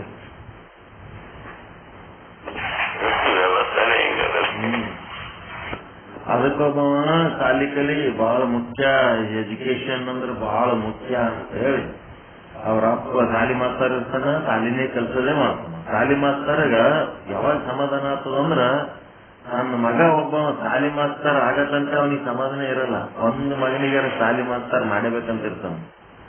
ಪೊಲೀಸ್ ನನ್ನ ಮಗನಿಗೆ ಒಬ್ಬರಿಗಾರೆ ಪೊಲೀಸ್ ಮಾಡ್ಬೇಕಂತ ಪ್ರಯತ್ನ ಮಾಡ್ತಿರ್ತಾನ. ಏನದ ಒಂದು ಮಾಡ್ಬೇಕು, ತಾವ್ ಏನ್ ಮಾಡ್ತಾರ ಅದನ್ನೇ ತನ್ನ ಮಗ ಮಾಡ್ಲಿ ಅಂತ ಬಡದಾಡ್ತಿರ್ತಾರ. ಅದಾಯ್ತಂದ್ರೆ ಅವ್ರಿಗೆ ಸಮಾಧಾನ, ಒಂದು ಮಗನೇ ಹಿಂಗ ಅದ ನಡಿ. ಹಾಗೆ ಇವ ಏನ್ ಮಾಡ್ದ, ಒಬ್ಬ ಸಾಲಿ ಮಾಸ್ತರ್ ಮಗ ಇರ್ತಾನ. ಅವನಿಗೆ ಹಂಗೇ ವಯಸ್ಸಾದರೂ ಸಹಿತ ಅವ್ರ ಅಪ್ಪ ಹಂಗೆ BA ಮಾಡಿದ್ದ, MA ಮಾಡಿದ್ದ, PhD ಮಾಡಿದ್ದ, ಎಲ್ಲ ಮಾಡಿದ್ದ. ಅವನಿಗೆ ನೌಕರಿನೇ ಸಿಗಲಿಲ್ಲ. ನೌಕರಿ ಸಿಗ್ಲಿಲ್ಲ. ಏನ್ ನೋಡತ್ತ ಅವ್ರ ಅಪ್ಪ ಹೇಳಿದ ಕೆಲ್ಸಕ್ಕೆ ನಾವೇನು ಸಾಲಿನ ಕೆಲ್ಸರ್ನು ಏನು ಉಪಯೋಗ ಆಗ್ಲಿಲ್ಲ. ಇದು ಏನು ನನ್ನ ಸಂಗತಿ ಓದ್ಲಾರ್ದ ನಡವಳಿಕೆ ಬಿಟ್ಟವ್ರು ಬೇಕಾದಷ್ಟು ಸೌಕಾರ ಆಗ್ಯಾರ, ಬೇಕಾದಷ್ಟು ಗಳಿಸ್ಯಾರ. ಇವ್ ನೋಡಿದ್ರೆ ಹಿಂಗಾಯ್ತಲ್ಲ ನಮ್ಮ ಮನೆ ಬರ ಅಂತ ಕಡೆಗೆ ಆ ಊರಿಗೆ ಆ ಮಕ್ಕಳು ಪ್ರತಿಭೆ ಯಾವ ದಿಕ್ಕಿನಾಗ ಅದನ್ನದು ತಂದೆ ತಾಯಿ ಗುರುತಿಸ್ಬೇಕ್ರಿ. ಗುರುತಿಸಿ ಆ ದಿಕ್ಕಿನಾಗ ಮಕ್ಕಳನ್ನ ಬೆಳೆಸ್ಬೇಕು. ಅದನ್ನ ಬಿಟ್ಟಕ್ಕೆ ನಾವು ಎಲ್ಲರಿಗೂ ಇಂಜಿನಿಯರ್ ಮಾಡ್ತೀವಿ, ಎಲ್ಲರಿಗೂ ಡಾಕ್ಟರ್ ಮಾಡ್ತೀವಿ, ಎಲ್ಲರಿಗೂ PhD ಮಾಡಿಸ್ತೀವಿ ಅಂತಂದ್ರ ಅದಕ್ಕೆ ತಕ್ಕಂತೆ ರಿಸಲ್ಟ್ ಇರಂಗಿಲ್ಲ. ಅವ್ರದ್ದು ಕಷ್ಟಪಟ್ಟು ಪಾಸ್ ಆಗ್ತಾರ, ಎಲ್ಲ ಮಾಡ್ತಾರ. ಅಲ್ಲಿ ರಿಸಲ್ಟ್ ಆಕ್ಚುಲ್ ಒರಿಜಿನಲ್ ಆ ಪರ್ಸನಾಲಿಟಿ ಯಾರು ಇರ್ತಾರ ಅವ್ರಷ್ಟೇ ಸಕ್ಸಸ್ ಆಗ್ತಾರ. ಒಳಗಿನ ವ್ಯಕ್ತಿತ್ವ ಬಹಳ ಮುಖ್ಯ ಅದ. ತತ್ವ, ಆ ತತ್ವ ಇರ್ಲಾರ್ದವ್ರನ್ನು ಡಿಗ್ರಿ ತಗೋಬಹುದು. ಆದ್ರೆ ಆ ತತ್ವ ಇರುವಂತದ್ದು, ಆ ಒಂದು ಹುದ್ದೆಗೆ ತಕ್ಕಂತ ತತ್ವ ಇರೋಂಥವ್ರು ಯಶಸ್ವಿಯಾಗಿ ಮುಂದೆ ಹೋಗ್ತಾರೆ. ಎಲ್ಲ ಇಂಜಿನಿಯರ್ಗಳು ಓದಿದವ್ರು ಎಲ್ಲಿ ಯಶಸ್ವಿ, ಲಕ್ಷಗಟ್ಟಲೆ ಇಂಜಿನಿಯರ್ ತಯಾರಾಗ್ತಾರೆ. ಎಲ್ಲರೂ ಎಲ್ಲಿ ಸಕ್ಸಸ್ಫುಲ್ ಅದರ. ಹಿಂಗ ಅದು ಇಂಜಿನಿಯರಿಂಗ್ ವ್ಯಕ್ತಿತ್ವ ಇರ್ಬೇಕು ಒಳಗ. ಆ ಫೀಲ್ಡಿಗೆ ಹೋದ್ಮೇಲೆ ಆ ಫೀಲ್ಡ್ ನಿಂತ ನಾನೇನ್ ಪಡ್ಕೊಂಡಿನಿ ಅದಕ್ಕಿಂತ ಡಬಲ್ ನಾನು ಅದಕ್ಕೆ ಒಳ್ಳೆ ಕೊಡ್ಬೇಕು. ಆ ಫೀಲ್ಡಿಗೆ ಉದ್ಧಾರ ಮಾಡ್ಬೇಕಂತ ಹೋದ್ರೆ ಇಂಜಿನಿಯರ್ ಆಗ್ತಾರೆ. ಹೊಟ್ಟಿ ತಿಪ್ಪಲಿಗೆ ಇಂಜಿನಿಯರ್ಗಳಾದ್ರೆ ಅವ್ರು ಏನಾಗ್ತಾರ, ಎಲ್ಲಿರ್ಬೇಕು ಅಲ್ಲೇ ಇರ್ತಾರ. ಅದಕ್ಕೆ ಅವನ್ ಏನ್ ಮಾಡಿದ್ನಂತ, ಮಗ ಅದವ ಎಲ್ಲಿ ನೌಕರಿ ಹೋದ್ರು ಅದು ಅವನಿಗೆ ನೌಕರಿ ಸಮಸ್ಯೆ ಆಗ್ಬಿಡ್ತು.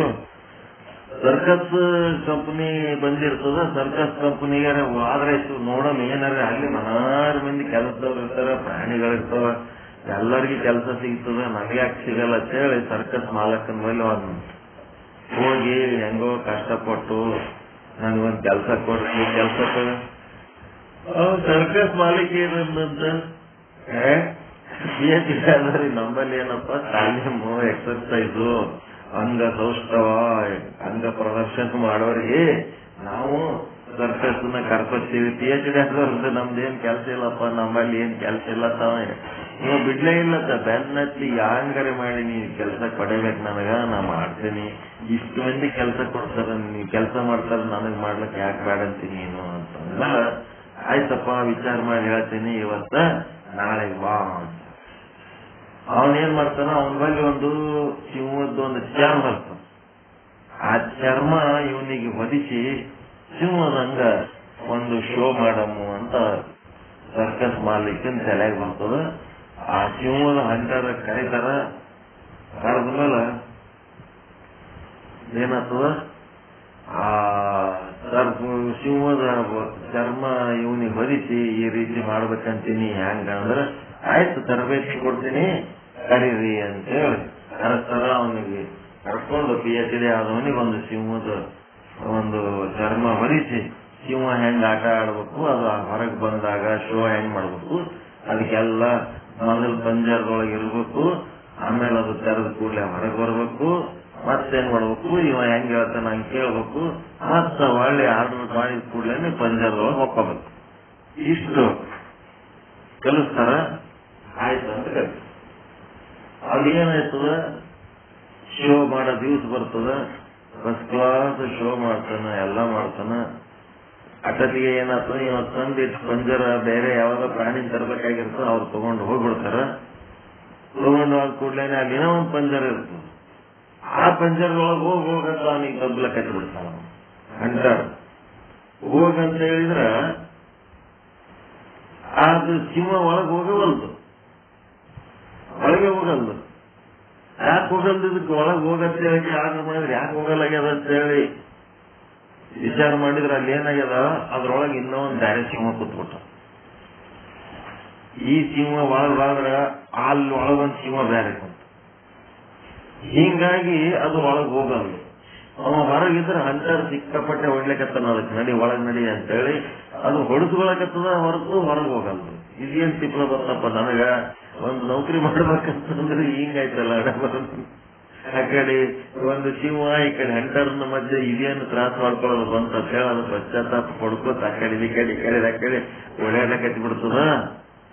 ಅವಾಗ ಆ ಒಳಗಿದ್ದ ಸಿಂಹ ಕರಿತದ, ಏನಂತ, ನೀನು ತಮ್ಮ ಈಗ ಒಂದು PhD ಮಾಡಿ ಇಷ್ಟು ಕಷ್ಟಪಡ್ಲಕತ್ತೀವಿ, ನಾನು ಡಬಲ್ PhD ಮಾಡಿ ಅಂತದ್ದು ಏನೋ ಒಂದು ಸಿಂಹದ ಡ್ರೆಸ್ ಹಾಕೊಂಡು ನಾನು ಒರಿಜಿನಲ್ ಸಿಂಹ ಅಲ್ಲಮ್ಮ ಒಳಗತ್ ಕರಿತಿತ್ತಂತ.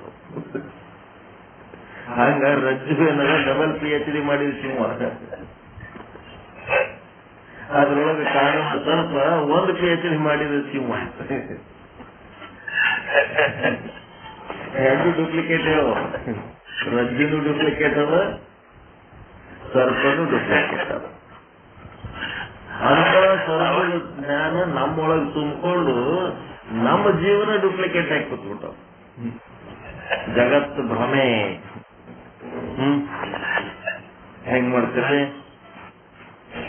ದೃಷ್ಟಾಂತ ಯಾಕೆ ಹೇಳ್ತೇವೆ ಅಂತಂದ್ರ, ಇದು ಚಂದ ತಿಳಿಲಿ, ಕರಗತ ಆಗ್ಲಿ, ಕರಗತ ಆಗ್ಲಿ, ಕರಗತ ಆಗ್ಲಿ.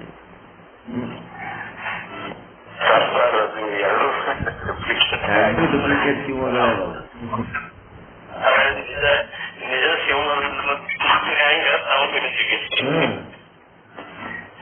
ಆ ಸರ್ಪಕ್ಕ ರಜ್ಜು ಸಿಂಗಲ್ PhD ಮಾಡಿದ್ದಕ್ಕ ಡಬಲ್ PhD ಮಾಡಿದ ಸಿಂಹ ಕರೆ ಕಾಣಕತ್ತ. ಅದನ್ನು ಡೂಪ್ಲಿಕೇಟ್ ಅದು ಸಿಂಹ, ಅದನ್ನು ಸಿಂಹ ಚರ್ಮ ಇಟ್ಕೊಂಡದ್ದು.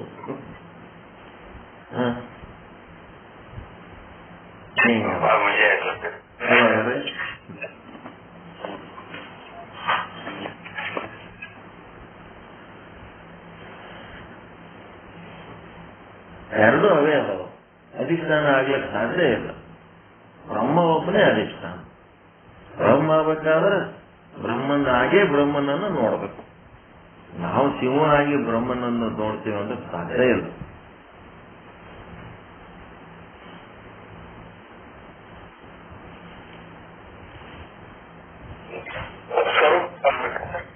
ಆಗ್ಬೇಕ್ರೆ ಅದು ಆಗೇ ಅದು ಗೊತ್ತಾಗುತ್ತೆ.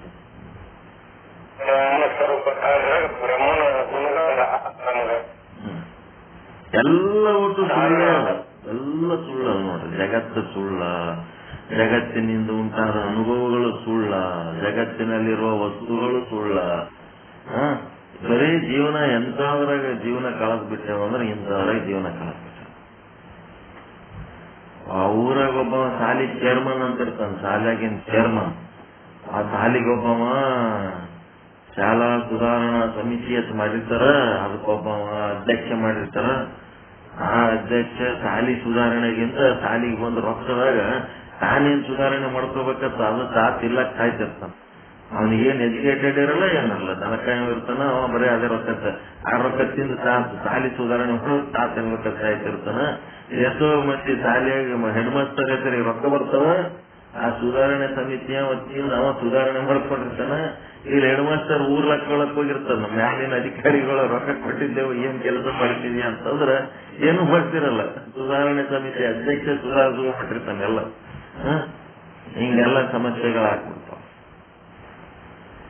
ಅದಕ್ಕೆ ಒಂದು ದಿನ ಲೆಟರ್ ಬಂದ್ಬಿಡ್ತಾವ, ನಿಮ್ಮೂರ ಶಾಲೆ ಇಷ್ಟ ದಿನ ತಪಾಸಣೆ ಮಾಡಲಾಗುತ್ತದೆ ಅಂದ ಕೂಡ್ಲೇನೆ ಆ ಶಾಲೆಗೆ ಮತ್ತ ಏನ್ ಮಾಡ್ಬೇಕು ಅಂತೇಳಿ ಆ ಚೇರ್ಮನ್ ಸುಧಾರಣೆ ಮಾಡಿಕೊಂಡಿರ್ತಾನೆ. ಎಲ್ಲ ಒಟ್ಟು ಶಾಲೆಗೆ ಏನು ಶಿಸ್ತಿರಂಗಿಲ್ಲ. ಮಾಸ್ತರ್ಗಳು ಕೆಟ್ಟೋಗಿರ್ತಾರೆ, ಹುಡುಗರು ಕೆಟ್ಟೋಗಿರ್ತಾರೆ. ಮತ್ತೀಗ ಮ್ಯಾಲಿನವ್ರು ಇನ್ಸ್ಪೆಕ್ಟರ್ ಬರ್ತಾರ ಅಂತಂದ್ರ ಏನಾರ ಒಂದು ಶೋ ಮಾಡ್ಬೇಕಲ್ಲ ಅಂತ ಹೇಳಿ ಒಂದಿಷ್ಟು ಹುಡುಗರಿಗೆ ಶಾಲೆಗೆ ಜಮಾಸ್ತಾನ. ಇನ್ಸ್ಪೆಕ್ಟರ್ ಬರ್ತಾನ, ಬಂದ ಕೂಡ್ಲೇನೆ ಶಾಲೆ ಹುಡುಗರಿಗೆ ಪ್ರಶ್ನೆ ಕೇಳಕ್ ಚಾಲು ಮಾಡ್ತಾನ. ಅವಕ್ಕೇನು ಉತ್ತರ ಹೇಳಕ್ ಬರಂಗಿಲ್ಲ. ಹೇಳಕ್ ಬರಲ್ಲ ಕೂಡ್ಲೇನೆ ಅಲ್ಲಿ ಮಾಸ್ತರನ್ನು ತಂದು ಕುಂದಿರ್ಸಿರ್ತಾನ. ಅವ ಕರೆ ಮಾಸ್ತರಲ್ಲ, ಇವ ಕರೆ ಸ್ಟೂಡೆಂಟ್ಗಳ. ಇವಂದು ಅಧಿಕಾರ ಸರಿಗಿರ್ಲಾರ್ದಕ್ಕ ಅವು ಮಾಸ್ತರು ಶಾಲಿಗೆ ಬರ್ತಿರ್ಲಿಲ್ಲ, ಹೆಡ್ ಮಾಸ್ತರು ಶಾಲಿಗೆ ಬರ್ತಿರ್ಲಿಲ್ಲ, ಹುಡುಗರು ಶಾಲಿಗೆ ಬರ್ತಿರ್ಲಿಲ್ಲ. ಈಗ ಅವ್ರು ಬರಾಗ ಈಗ ಒಂದೇ ಸಲ ಸುಧಾರಣೆ ಮಾಡ್ತೀನಿ ಅಂದ್ರೆ ಹೆಂಗ್ ಸುಧಾರಣೆ ಆಗ್ತದ? ಯಾರಿಗೋ ಕಲಿಸಿ ಕುಂದಿರ್ತಾನ, ಯಾರಿಗೋ ಹೆಡ್ ಮಾಸ್ತರ್ ಮಾಡ್ತಾನ, ಯಾರಿಗೋ ಶಾಲಿ ಮಾಸ್ತರ್ ಮಾಡ್ತಾನ, ಯಾರಿಗೋ ಹುಡುಗರಿಗೆ ತಂದು ಕುಂದಿರ್ತಿರ್ತಾನ.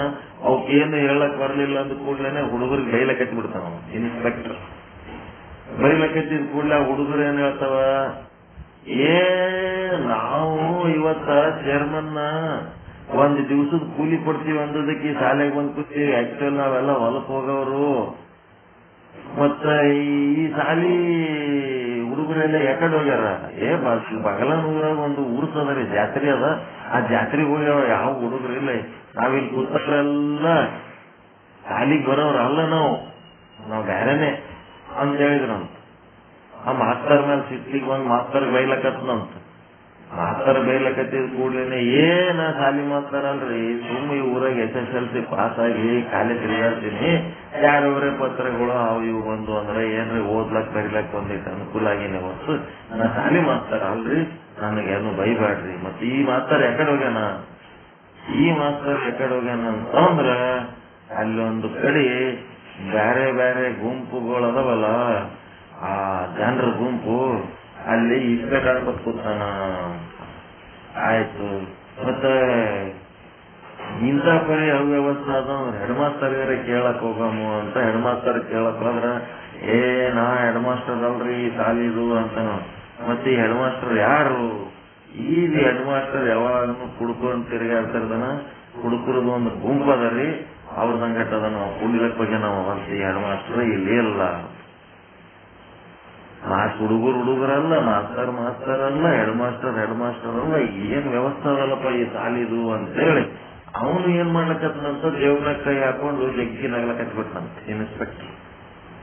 ನಗ್ಲಕತ್ತಂದ್ರೆ ಯಾಕ್ರಿ ಇವರೆಲ್ಲ ಗಾಬರಿ ಆಗಿ ನಿಂತಾರ, ಮಾಸ್ತರು ಹೆಡ್ ಮಾಸ್ತರು ಹುಡುಗರು ಎಲ್ಲ ಗಾಬರಿ ಆಗಿ ನಿಂತಾರ. ಏನ್ ಮಾಡ್ತಾನೋ ಏನ್ ಬಿಡ್ತಾನೋ ಅಂತೇಳಿ ಅವ ಎದುರು ದೇವ್ರನ್ನ ಕೈ ಹಾಕೊಂಡು ಆಕಾಶದ ಕಡೆ ನೋಡ್ಕೊಂಡು ಜಗ್ಗಿ ನಗ್ಲಕತ್ತಾನಂತ. ಯಾಕೆ ನಗ್ಲಕತ್ತೀರಿ ಸಾಹೇಬ್ರೆ, ಏನಾಯ್ತು ಅಂದ್ರ ನೀವ್ ಹೆಂಗ್ ಡೂಪ್ಲಿಕೇಟ್ ಅದಿರಿ? ನಾನು ಡೂಪ್ಲಿಕೇಟ್ ಅದೀನಿ. ನಮ್ ದೋಸ್ತಗ್ ಬಂದದ ಇನ್ಸ್ಪೆಕ್ಷನ್ ಮಾಡ್ಕೊಂಡು ರಿಪೋರ್ಟ್ ತಗೊಂಬ ಅಂತ ಬೆಂಗಳೂರಿಂದ ಆದೇಶ. ಅವ್ರ ಅಪ್ಪ ಸತ್ತಾನ, ಅವ ಹೆಣಕ್ ಹೋಗ್ಬಿಟ್ಟಾನ. ಈಗ ಮತ್ತ ಅದು ಕೆಲಸ ಅಪ್ಪನ ಹೆಣ ಬಿಡ್ಲೋ ಇದು ಬಿಡ್ಲ ಅಂತೇಳಿ ನನಗ್ ಕೇಳಿದ. ನಾ ಎಲ್ಲ ಹೋಗಿ ಇನ್ಸ್ಪೆಕ್ಷನ್ ರಿಪೋರ್ಟ್ ತರ್ತೀನಿ, ನಿನ್ ಅಪ್ಪನ ಹೆಣಕ್ಕೆ ಹೋಗತ್ತೆ ಕಳ್ಸೀನಿ. ಆಕ್ಚುಲ್ ನಾನು ಒರಿಜಿನಲ್ ಅಲ್ಲ ಅಂತ ಅವನು ನಗ್ಲಕ್ಕ. ಈಗ ಓಸು ಮಂದಿ ಡೂಪ್ಲಿಕೇಟ್ ಮಾಡಲಿಕ್ಕೆ ಶಾಲೆ ಇನ್ಸ್ಪೆಕ್ಷನ್ ಮಾಡಿದಂಗ ನಮ್ ಜೀವನ ಏನಾಗ್ಬಿಟ್ಟದ, ಇಷ್ಟು ವರ್ಷ ಸತ್ಯ ದರ್ಶನ ಆಗ್ಲಾರ್ದ ಹಿಂಗೆ ಜೀವನ ಕಳ್ಕೊಂಡ್ಬಿಟ್ಟವ್. ಇದ್ರ ಬಗ್ಗೆ ಇರ್ಬೇಕಾದಂತ ಪಶ್ಚಾತ್ತಾಪ, ದೊಡ್ಡ ಪ್ರಮಾಣದ ಪಶ್ಚಾತ್ತಾಪ ಇರ್ಬೇಕು ನಮಗೆ.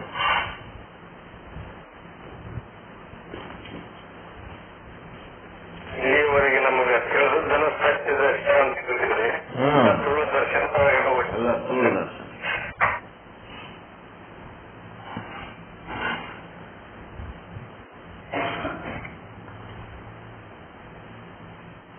ಇವರು ಮಾಸ್ಟರ್ಗಳಿಗೆ 10,000 ರೂಪಾಯಿ ಕೊಟ್ಟು ಡೂಪ್ಲಿಕೇಟ್ ಹೊರಗಿನ ಕಳಿಸ್ತಾರೆ. ಇದು ನಡೆದ ಘಟನೆ ನೋಡಿ, ಬಹಳ ಉದಾಹರಣೆ ಅವ್ರೆ, ಪ್ರೈಮರಿ ಹೌದೌದ್ರಿ. ಇದು ಘಟನಾ ಒಂದು 3-4 ಉದಾಹರಣೆ ನಾವು ಕರ್ನಾಟಕದಲ್ಲಿ. ಒಂದು 3,000 ಒಂದು 5,000 ರೂಪಾಯಿ ಇವರಿಗೆ 50,000 ಹಂಗ ಪಗಾರ ಇರ್ತದ. ಒಂದ್ 2-3 ಸಾವಿರ ರೂಪಾಯಿ ಕೊಟ್ಟರು ಸಾಕು ಅವ್ರಿಗೆ, ಖರ್ಚಿಗೆ ರೊಕ್ಕ ಸಿಕ್ಕರ್ ಸಾಕು. SSLC PUC ಓದಿ ಹುಡುಗರು ಊರಾಗ ಇರ್ತಾವಲ್ಲ, ಅವು ಕ್ಲಾಸ್ ಒಳಗೆ ಹಚ್ಚಿಬಿಡ್ತಾವ.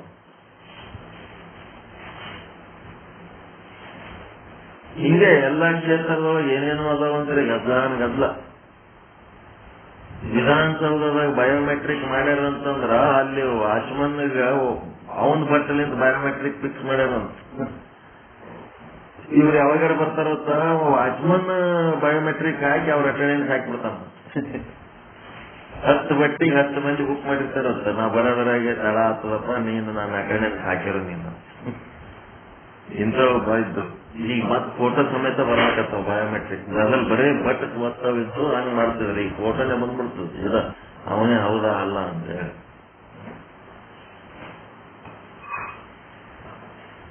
ಈಗ ಏನಾಯ್ತು, ಹಗ್ಗವು ಉತ್ಪತ್ತಿಯಾಗುವುದಕ್ಕಿಂತ ಮೊದಲು ಇರಲಿಲ್ಲ, ಹಗ್ಗ ನಾಶವಾದ ನಂತರವೂ ಇರಲ್ಲ. ಅಂದ ಬಳಿಕ ಅದು ಸತ್ತಲ್ಲ, ನಿತ್ಯ. ಸತ್ತಂದ್ರೆ ಅದು ಯಾವಾಗಲೂ ಇರಬೇಕು. ನಿತ್ಯ ಅಂದ್ರೆ ಅದು ಮಧ್ಯದಲ್ಲಿ ತೋಡಿ ಅಡಗುತ್ತಿರಬೇಕು. ಸರ್ಪದ ಹಾಗೆಯೇ ರಜ್ಜುವಾದರೂ ಕೂಡ ಕಲ್ಪಿತವಾಗಿರುತ್ತದೆ.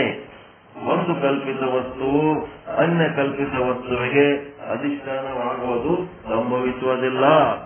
ತಾನೇ ಕಲ್ಪಿತ ಸುಳ್ಳು ಇದೆ. ರಜ್ಜು ತಾನೇ ಕಲ್ಪಿತ ಆದ ಇನ್ನೊಂದು ಕಲ್ಪಿತಕ್ಕೆ ಸುಳ್ಳಿಗೆ ಅಧಿಷ್ಠಾನ ಹೇಗಾಗಲಿಕ್ಕೆ ಸಾಧ್ಯ? ಸತ್ಯದರ್ಶನ ಹೆಂಗ್ ಮಾಡ್ತಾರ? ಒಂದೇ ಪುತ್ರ, ಒಂದೇ ಮಗ ತಾನೇ ಸುಳ್ಳು ಇದ್ದಾನೆ ಎಂದ ಮೇಲೆ ಅವನು ಮತ್ತಿನ್ಯಾರಿಗೋ ಅಪ್ಪನಾಗಲು ಹೇಗೆ ಸಾಧ್ಯ? ಸಂಜಯ್ ಮಗ ತಾನೇ ಸುಳ್ಳದನ, ಅವ ಯಾರಿಗೋ ಅಪ್ಪ ಆತನಂದ್ರ ಹೆಂಗ್ ಸಾಧ್ಯ? ಆದ್ದರಿಂದ ರಜ್ಜುವು ತಾನೇ ಕಲ್ಪಿತ ವಸ್ತುವಾಗಿದೆ, ಇನ್ನೊಂದು ಕಲ್ಪಿತ ವಸ್ತುವಿಗೆ ಅಧಿಷ್ಠಾನವಾಗಲು ಸಂಭವಿಸುವುದಿಲ್ಲ. ಆದ್ದರಿಂದ ರಜ್ಜು ಉಪೇತ ಚೇತನವೇ ಅಧಿಷ್ಠಾನವಿರುತ್ತದೆ, ರಜ್ಜುವೇ ಅಧಿಷ್ಠಾನ ಅಲ್ಲ. ಸರ್ಪದ ಜ್ಞಾನಕ್ಕೆ ಅಂತಃಕರಣ ಉಪೇತ ಚೇತನವೇ ಅಧಿಷ್ಠಾನವಿರುತ್ತದೆ, ಸಾಕ್ಷಿ ಚೇತನವೇ ಅಧಿಷ್ಠಾನವಿರುತ್ತದೆ. ಹಾಗಂತ ಏನದು? ಅಂತಃಕರಣ ಅಲ್ಲ, ಅಂತಃಕರಣ ಉಪೇತ ಚೇತನವೇ ಅಧಿಷ್ಠಾನವಿರುತ್ತದೆ, ಅಂತಃಕರಣ ಅಲ್ಲ.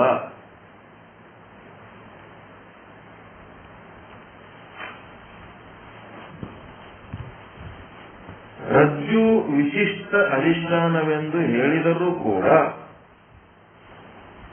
ಅಂದ್ರೆ ಒಂದು ವೇಳೆ ರಜ್ಜು ವಿಶಿಷ್ಟ ಚೇತನಕ್ಕೆ ಅಧಿಷ್ಠಾನ ಎಂದು ಹೇಳಿದರೂ ಕೂಡ, ವಿಶಿಷ್ಟ ಎಂದರೆ ವಿಶೇಷದಿಂದ ಕೂಡಿರುವಂತದ್ದಕ್ಕೆ ವಿಶಿಷ್ಟವೆನ್ನುತ್ತಾರೆ. ವಿಶೇಷಣ ಮತ್ತು ವಿಶೇಷ ಎರಡು ಕೂಡಿಕೊಂಡಿದ್ದಕ್ಕೆ ವಿಶಿಷ್ಟ ಎನ್ನುತ್ತಾರೆ. ನೀಲೋ ಘಟಃ ಅಂತಿರಲ್ಲ, ಅದು ನೀಲಿ ಬಣ್ಣ ಆ ಕೊಡದೊಳಗೆ ಸೇರಿದ್ದಕ್ಕೆ ಅದು ನೀಲೋ ಘಟ ಅಂತಾರ. ಆ ನೀಲಿ ಬಣ್ಣ ಏನದು? ವಿಶೇಷಣ. ವಿಶಿಷ್ಟ ಯಾವುದು? ಘಟ.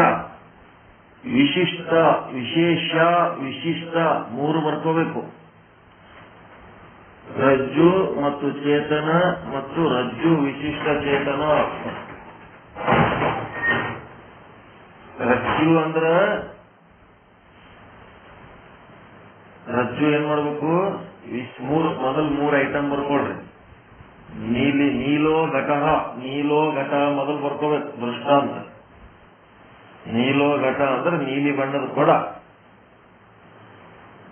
ಈ ನೀಲಿ ಬಣ್ಣದ ಕೊಡ ಅಂತ ಗುರುತಿಸ್ಬೇಕಾದ್ರೆ ಸುತ್ತ ಬೇರೆ ಬೇರೆ ಬಣ್ಣದ ಕೊಡಗಳಿರ್ತಾವ. ಆ ಎಲ್ಲ ಕೊಡಗಳಿಂದ ಇದನ್ನ ಬೇರ್ಪಡಿಸಿ ತೋರ್ಸೋದಕ್ಕೆ ಇದರ ಬಣ್ಣ ಹೇಳ್ತಾರ. ನೀಲೋ ಘಟ, ನೀಲಿ ಬಣ್ಣದ ಕೊಡ ತಗೊಂಬರಪ್ಪ ಅಂತಂದ್ರ, ನೀಲಿ ಕೊಡ ತರ್ಬೇಕಾದ್ರೆ ಬೇರೆ ಬೇರೆ ಬಣ್ಣದ ಕೊಡಗಳಿಂದ ಬೇರ್ಪಡಿಸಿ ಈ ಕೊಡವನ್ನು ತರ್ಬೇಕು. ನೀಲೋ ಘಟದೊಳಗೆ ಏನದ? ಒಂದು ನೀಲಿ ಬಣ್ಣ ಅದ, ಮತ್ತ ಒಂದು ಕೊಡ ಅದ. 3 ಐಟಮ್ ಅದಾವ. ಬಣ್ಣ, ಕೊಡ, 2 ಕೂಡಿ ನೀಲಿ ಕೊಡ. ನೀಲಿ ಬಣ್ಣ ಮತ್ತು ಕೊಡ ಮತ್ತು ನೀಲಿ ಕೊಡ 2 ಕೂಡಿ. ನೀಲಿ ಬಣ್ಣಕ್ಕೆ ಏನಂತಾರ?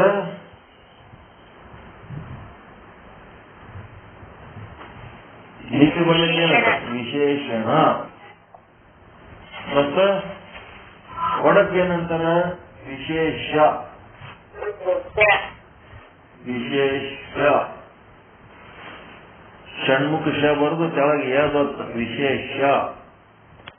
ವಿಶೇಷಣ, ವಿಶೇಷ. ಮತ್ತ ನೀಲಿ ಕೊಡ ಏನದ ಅಂದ್ರ ಆ ಕೊಡದಾಗ ಇದು ಬಣ್ಣ ಕಲ್ತು ಬಿಟ್ಟದ.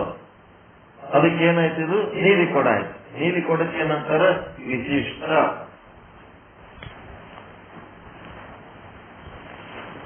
ವಿಶಿಷ್ಟ. ಹಂಗ ಇಲ್ಲೇನ್ ಅನ್ಬೇಕಂತ ಪ್ರಯತ್ನ ಮಾಡ್ಲಕತ್ತಾರ, ವಿಶೇಷಣ ಅಂತ ಹೇಳಿ ಜಾಗದಾಗ ರಜ್ಜು ಇಟ್ಟಾರ. ಈ ಉಪಯುಕ್ತ ಚೇತನ ಏನದಲ್ಲ ಅದು ವಿಶೇಷ ಮಾಡ್ಯಾರ ಘಟ. ಮತ್ತ ರಜ್ಜು ವಿಶಿಷ್ಟ ಚೇತನ ಏನದಲ್ಲ ವಿಶಿಷ್ಟ ಮಾಡ್ಯಾರ. ಏನೇನ್ ಮಾಡ್ತೀರಿ, ಫಸ್ಟ್ ಒಳಗ ನೀಲಿ ಬಣ್ಣ ಪ್ಲಸ್ ಘಟ ಈಸ್ ಈಕ್ವಲ್ ಟು ನೀಲಿ ಕೊಡ. ಇದು ಬರ್ಕೋಬೇಕು ಸೂತ್ರ. ಫಸ್ಟಿಗೆ ನೀಲಿ ಬಣ್ಣ ಪ್ಲಸ್ ಘಟ ಅಂದ್ರೆ ಕೊಡ ಈಸ್ ಈಕ್ವಲ್ ಟು ನೀಲಿ ಕೊಡ. ಅದ್ರ ಕೆಳಗೆ ಏನ್ ಬರ್ಕೋಬೇಕು, ವಿಶೇಷಣ ಪ್ಲಸ್ ವಿಶೇಷ ಈಸ್ ಈಕ್ವಲ್ ಟು ವಿಶಿಷ್ಟ. ವಿಶೇಷಣ ಪ್ಲಸ್ ವಿಶೇಷ ಈಸ್ ಈಕ್ವಲ್ ಟು ವಿಶಿಷ್ಟ. ಅದ್ರ ಕೆಳಗೆ ಏನ್ ಬರ್ಕೋಬೇಕು, Rajju plus Chetana. Rajju plus Chetana is equal to Rajju Vishishta Chetana ಅಂತ ಈ ರೀತಿ ಹೇಳಕ್ ಬರ್ತದೇನಂತ ನೋಡ್ಲಕತ್ತಾರ. ಉಪಾಧಿಗೆ ಮತ್ತ ವಿಶೇಷಣಕ್ಕ ಏನ್ ವ್ಯತ್ಯಾಸ ಅದ ರೀ?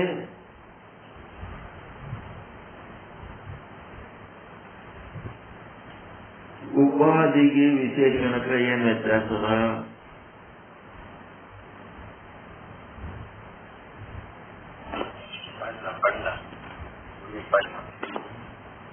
ಈಗ 4 ಮಂದಿ ಹೋಗ್ಲಕತ್ತಾರ, ಅದ್ರಾಗ 4 ಮಂದಿ 4 ಬಣ್ಣದ ಅಂಗಿ ಹಾಕೊಂಡಾರ. 4 ಬೇರೆ ಬೇರೆ ಬಣ್ಣದ ಅಂಗಿ ಹಾಕೊಂಡಾರ. ಅವನಿಗೆ ಕರಿ ಅಂಗಿ ಹಾಕೊಂಡವನಿಗೆ ಕರ್ಕೊಂಬಾರಪ್ಪ ಅಂತ ಕರೀತಾರೆ.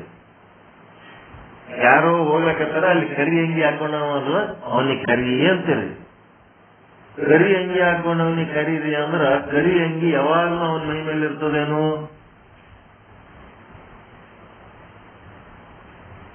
ಕರಿ ಅಂಗಿ ಮನೆಗೆ ಹೋಗಿ ಕಳೆದ ಹಾಕಿದ್ನಂತಂದ್ರೆ ಅಲ್ಲಿ ಕರಿ ಅಂಗಿ ಮತ್ತೊಂದು ಅಂಗಿ ಹಾಕೋಬಹುದು ನಾವು. ಹೀಗಾಗಿ ಆ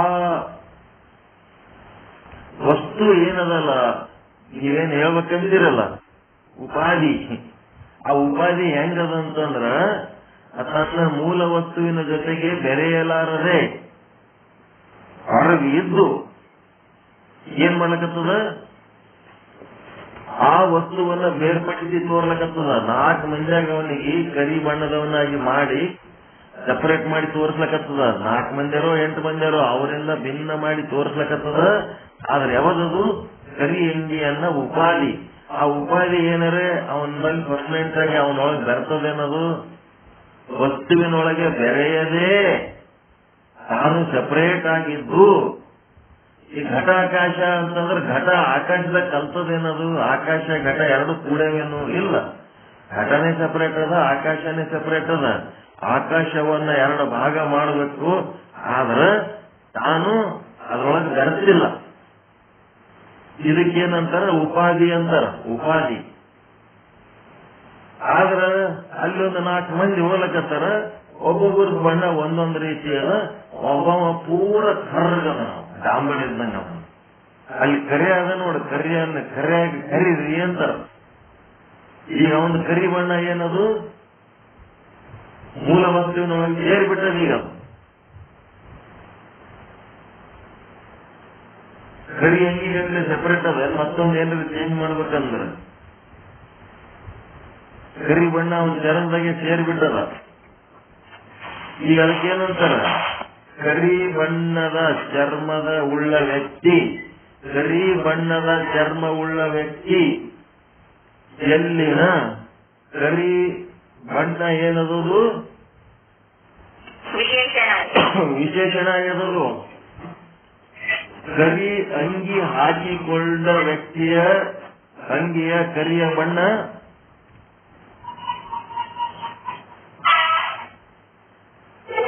ಉಪಾಧಿ ಆಗ್ಯದ. ಹಿಂಗ್ ತಿಳ್ಕೋಬೇಕು. ಅದ್ರೊಳಗ ಬೆರಿಲಾರದೆ ಏನ್ ಮಾಡ್ತದ, ಆ ವಸ್ತುವನ್ನ ಬೇರ್ಪಡಿಸಿ ಎತ್ತಿ ತೋರ್ತದಲ್ಲ ಅದು ಉಪಾಧಿ. ಆ ವಸ್ತುವಿನೊಳಗ ಬೆರೆತು ಆ ವಸ್ತು ಇತರ ವಸ್ತುಗಳಿಂದ ಬೇರ್ಪಡಿಸಿ ತೋರಿದ್ರೆ ಅದಕ್ಕೆ ವಿಶೇಷಣ ಅಂತಾರೆ. ಹಿಂಗ ಇಲ್ಲೇನಾಗ್ಯದ, ಈ ರೀತಿಯಾಗಿ ರಜ್ಜು ವಿಶಿಷ್ಟವು ಅಧಿಷ್ಠಾನವೆಂದು ಹೇಳಿದರೂ ಕೂಡ ರಜ್ಜು ಮತ್ತು ಚೇತನಗಳೆರಡೂ ಅಧಿಷ್ಠಾನವಾಗುತ್ತವೆ. ರಜ್ಜು ಅಧಿಷ್ಠಾನವಾಗುತ್ತದೆ, ಚೇತನವೂ ಅಧಿಷ್ಠಾನವಾಗುತ್ತದೆ. ಒಂದು ವೇಳೆ ನೀವು ರಜ್ಜುವಿಗೆ ನಾವು ಅಧಿಷ್ಠಾನ ಅಂತೀವಪ್ಪ, ಹಗ್ಗಕ್ಕ ಉಪಯುಕ್ತ ಚೇತನದ ಪ್ರಶ್ನೆ ಬಂದಾಗ ನಾವು ರಜ್ಜುವನ್ನ ಮಿಥ್ಯ ಅಂತೀವಿ. ಸರ್ಪದ ವಿಷಯದಲ್ಲಿ ನಾವು ಹಗ್ಗಕ್ಕೆ ಸತ್ಯ ಅಂತೀವಿ ಅಂತ ನೀವೇನಾರ ವಿಶಿಷ್ಟವನ್ನ ನೀವು ರಜ್ಜುವನ್ನ ನೀವು ಅಧಿಷ್ಠಾನ ಅಂತೀವಿ ಅಂತ ನೀವೇನಾರ ಸಿದ್ಧ ಮಾಡಿದ್ರಿ ಅಂತಂದ್ರೆ ಅಲ್ಲೇನಾಗ್ತದ, ರಜ್ಜು ಒಂದು ಸತ್ಯ ಆಗ್ತದ, ಆ ರಜ್ಜುವಿನೊಳಗಿರುವ ಉಪಯುಕ್ತ ಚೇತನ ಒಂದು ಸತ್ಯ ಆಗ್ತದ. ಎರಡು ಸತ್ಯಗಳಿಲ್ಲ ಜಗತ್ತಿನೊಳಗೆ, ಇರೋದು ಒಂದೇ ಸತ್ಯ. ಒಂದನ್ನ ನೀವು ಸತ್ಯ ಮಾಡಿದ್ರೆ ಮಿಕ್ಕಿದ್ದೆಲ್ಲ ನಿತ್ಯ ಮಾಡಕ್ ಬರ್ಬೇಕು ನಿಮಗೆ. ಅದೇ ಒಂದು ಕೌಶಲ್ಯ ಇದ್ರೊಳಗಿರೋದು. ಹಿಂಗಾಗಿ ಏನಾಗ್ತದ, ರಜ್ಜು ಅಧಿಷ್ಠಾನ ಮತ್ತು ಚೇತನ ಅಧಿಷ್ಠಾನ ಅಂತ ಎರಡಾಗ್ತವ. ಎರಡು ಅಧಿಷ್ಠಾನ ಇರ್ಲಿಕ್ಕೆ ಸಾಧ್ಯ ಇಲ್ಲ. ನೀಲೋ ಘಟ, ನೀಲಿ ಬಣ್ಣ ಉಳ್ಳದ್ದು ಘಟ, ನೀಲಿ ಬಣ್ಣ ವಿಶೇಷಣ, ಘಟ ವಿಶೇಷ, ಎರಡು ಕೂಡಿಕೊಂಡಿವೆ. ಘಟದೊಳಗೆ ನೀಲಿ ಬಣ್ಣವೂ ಇದೆ, ಘಟವೂ ಇದೆ. ನೀಲಿ ಕೊಡದಾಗ ಏನದ, ನೀಲಿ ಬಣ್ಣನೂ ಅದ ಮತ್ತು ಘಟನೂ ಅದ.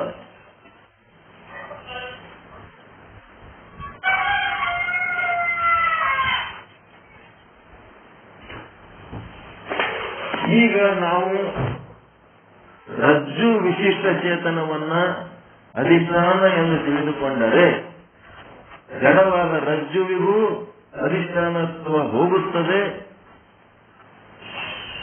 ರಜ್ಜು ವಿಶಿಷ್ಟ ಚೇತನವನ್ನ ರಜ್ಜು ಒಳಗಿರುವ ಚೇತನ, ಅದಕ್ಕೆ ನಾವು ಏನಾರ ಅಂದೇವಂತಂದ್ರೆ ಜಡವಾದ ರಜ್ಜುವಿನ ಅಧಿಷ್ಠಾನತ್ವ ಹೋಗುತ್ತದೆ, ರಜ್ಜುವಿನ ಭಾಗ ಬಾಧಿತವಾಗುತ್ತದೆ, ಸುಳ್ಳವಾಗುತ್ತದೆ, ಚೇತನದ ಭಾಗ ಅಬಾಧಿತವಾಗಿದೆ ಸತ್ತು. ಆದ್ದರಿಂದ ರಜ್ಜು ಉಪಯುಕ್ತ ಚೇತನವೇ ಅಧಿಷ್ಠಾನ, ರಜ್ಜು ವಿಶಿಷ್ಟ ಚೇತನವಲ್ಲ. ನಾವು ರಜ್ಜು ವಿಶಿಷ್ಟ ಚೇತನವನ್ನು ನಾವು ಅಧಿಷ್ಠಾನ ಅಂತೀವಿ ಅಂತಂದ್ರೆ ಆಗಂಗಿಲ್ಲ. ರಜ್ಜು ಉಪಯುಕ್ತ ಚೇತನವನ್ನೇ ನಾವು ಅಧಿಷ್ಠಾನ ಅನ್ನಬೇಕಾಗ್ತದ ಅಂತ ಹೇಳ್ತಾರೆ. ಅದು ವಿಶಿಷ್ಟ ಅಂತಂದ್ರ ಚೇತನ ಎಂದರೆ ರಜ್ಜುವಿನೊಳಗ ಬೆರ್ತದೇನ್ರಿ. ಈಗ ನೀಲಿ ಬಣ್ಣ ಹೆಂಗ ನೀಲಿ ಬಣ್ಣದ ಕೊಡದಾಗ ಬೆರ್ತದ, ಹಂಗ ಚೇತನ ಏನರೆ ಆ ರಜ್ಜುವಿನೊಳಗ ಬೆರ್ತದೇನು?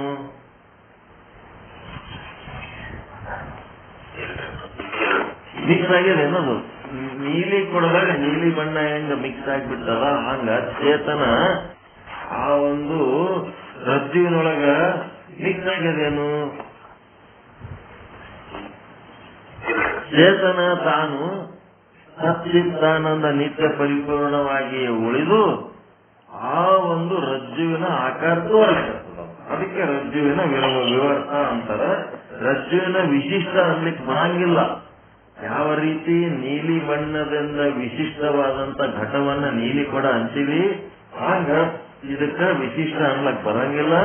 ಉಪಯುಕ್ತ ಚೇತನ ಅಂತಂದ್ರ ಅದ್ರೊಳಗೆ ಬೆರೀಲಾರ್ದೆ ವಿವರ್ತವಾಗಿ ರಜ್ಜುವಾಗಿ ತೋರ್ಲಿಕ್ಕೆ. ಅದಕ್ಕ ರಜ್ಜು ಅಧಿಷ್ಠಾನವಲ್ಲ.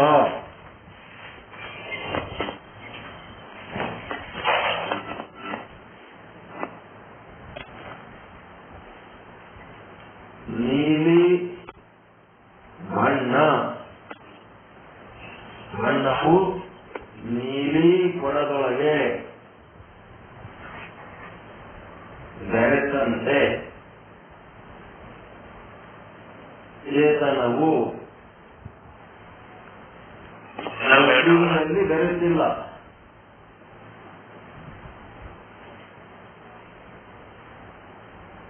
ರಜ್ಜುವಿನಲ್ಲಿ ಬೆರೆತಿಲ್ಲ. ಆದ್ದರಿಂದ ರಜ್ಜು ವಿಶಿಷ್ಟ ಎನ್ನಲು ಬರುವುದಿಲ್ಲ.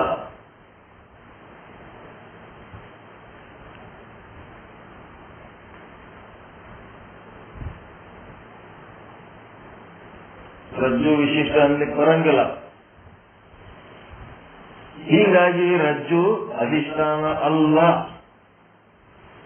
ರಜ್ಜುವಿನ ವಿಶಿಷ್ಟ ಚೇತನವು ಅಧಿಷ್ಠಾನವಲ್ಲ.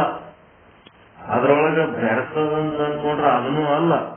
ರಜ್ಜು ಉಪಹಿತ ಚೇತನವೇ ಅಧಿಷ್ಠಾನ.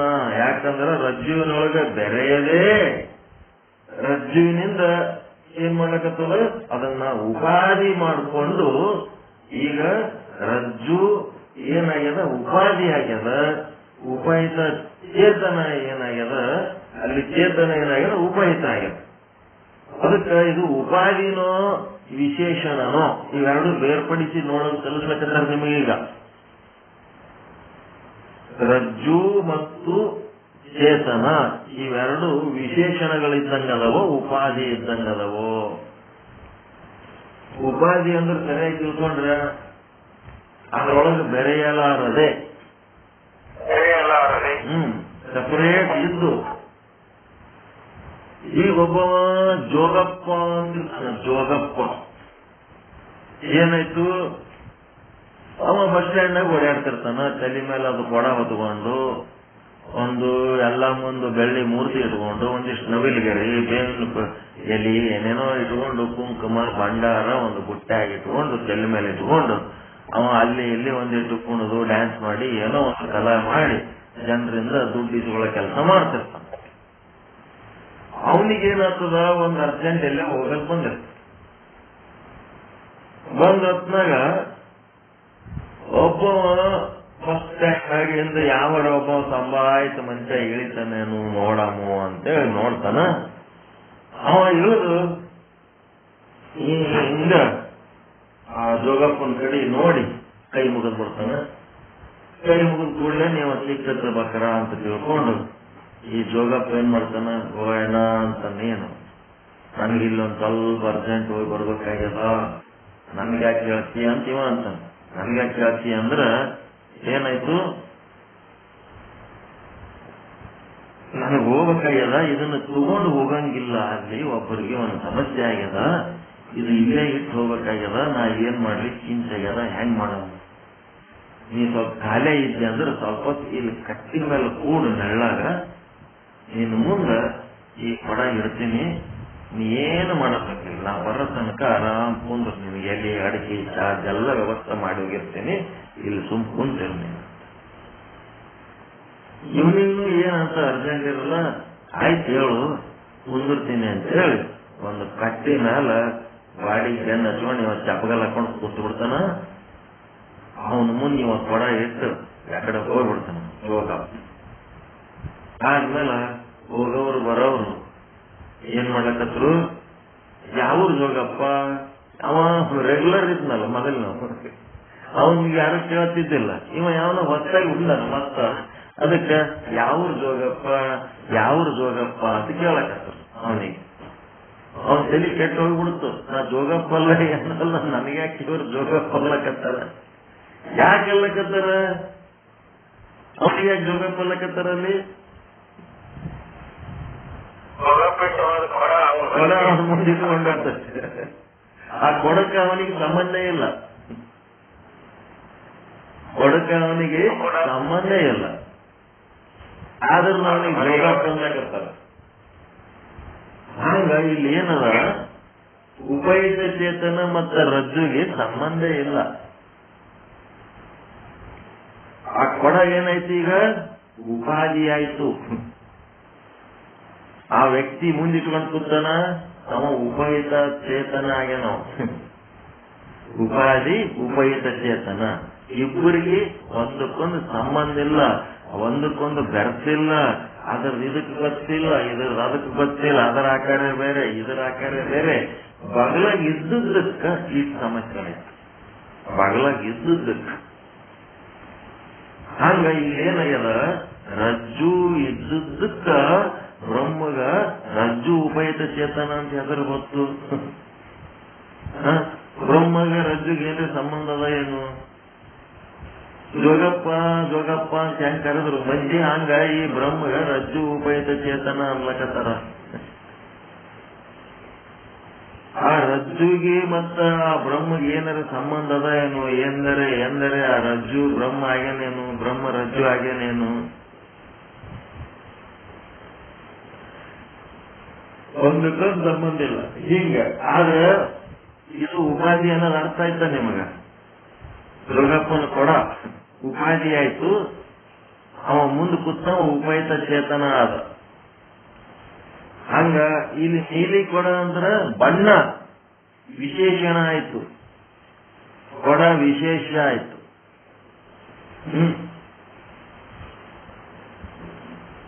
ಬಣ್ಣ ಏನಾಗ್ಯದ, ಕೊಡದೊಳಗ ಬೆರೆತು ಬಿಟ್ಟದ. ಆದ್ರ ಇಲ್ಲಿ ಜೋಗಪ್ಪನ ಕೊಡ ಅವ ಮುಂದೆ ಇಟ್ಕೊಂಡು ಕೂತಾನಲ್ಲ, ಅವನ್ ತಲೆ ಮೇಲೆ ಇಟ್ಕೊಂಡು ಕೂತಾನಲ್ಲ, ಅವನಿಗೆ ಇದಕ್ಕೆ ಸಂಬಂಧ ಇಲ್ಲ. ಇಲ್ಲಿ ಉಪಾಧಿ ಅದ, ಅಲ್ಲಿ ಬಣ್ಣ ಏನಾಗ್ಯದ ವಿಶೇಷಣ ಆಗ್ಯದ. ಉಪಾಧಿ ಮತ್ತು ವಿಶೇಷಣ ಅಂತ ಎರಡು ತಿಳ್ಕೊಂಡಿರೋ ಇಲ್ಲ. ಈಗ ಒಳಗೆ ಬೆರೆತಿದ್ರೆ ವಿಶೇಷಣ, ಹೊರಗೆ ಇತ್ತು ಅಂತಂದ್ರೆ ಉಪಾಧಿ.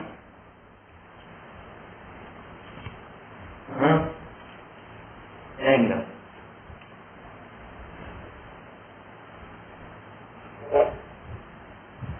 ಉಪಾಧಿ ಅಂದ್ರೆ ನಮಗ್ ಬೇರೆ ಕಾಣ್ತದೆ.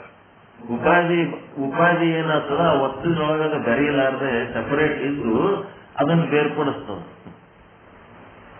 ವಿಶೇಷಣ ಅಂದ್ರೆ ಬಣ್ಣ, ನೀಲಿ ಬಣ್ಣ ಆ ಕೊಡದೊಳಗೆ ಬೆರೆತು ಬಿಟ್ಟದ, ಅದನ್ನ ಸಪರೇಟ್ ಮಾಡ್ಲಕ್ ಬರಂಗಿಲ್ಲ, ಅದಕ್ಕೆ ವಿಶೇಷಣ ಅಂತಾರೆ. ಇಲ್ಲಿ ನಮಗ ರಜ್ಜುವಿನೊಳಗ ಬ್ರಹ್ಮಚೇತನ ಬೆರೆತಿಲ್ಲ, ಸಪರೇಟ್ ಅದ. ರಜ್ಜುವಿನೊಳಗೆ ಬೆರೆಯದೆ ಸಪರೇಟ್ ಇದ್ದು ಏನ್ ಮಾಡ್ಲಕತ್ತದ, ಅದನ್ನ ರಜ್ಜು ಅಂತೇಳಿ ತೋರಿಸ್ಕತ್ತದ. ಹೀಗಾಗಿ ರಜ್ಜು ಉಪಾಧಿ ಆದೋ ವಿಶೇಷಣ ಆದೋ ಅಂತ ಕೇಳಕತ್ತಾರ. ರಜ್ಜು ಹೋಗಿ ಬ್ರಹ್ಮಚೇತನದೊಳಗ ನೀಲಿ ಬಣ್ಣ ಹೆಂಗ ಕೊಡದಾಗ ಬೆರೆತದ, ಹಂಗಿದು ಬೆರೆತಿಲ್ಲ. ಆದ ಕಾರಣ ಇದನ್ನ ವಿಶೇಷಣ ಅನ್ಲಿಕ್ಕೆ ಬರಂಗಿಲ್ಲ.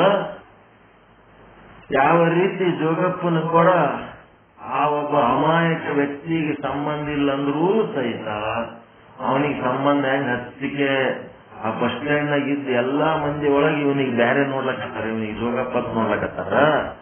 ಹಂಗ ಇಲ್ಲಿ ಏನಾಗ್ಯದ, ಬ್ರಹ್ಮ ಚೇತನ ಅವ ಸರ್ವ ವ್ಯಾಪಕ ಅದನ. ಇಲ್ಲಿ ರಜ್ಜು ಇದ್ದ ಕಾರಣ, ರಜ್ಜು ಎನ್ನುವ ಒಂದು ಉಪಾಧಿ ಇದ್ದ ಕಾರಣ ಆ ಬ್ರಹ್ಮ ಏನಾಗ್ಯಾನ, ರಜ್ಜು ಉಪಯುಕ್ತ ಚೇತನ ಅಂತ ಒಂದು ಹೆಸರು ತಗೊಂಡ.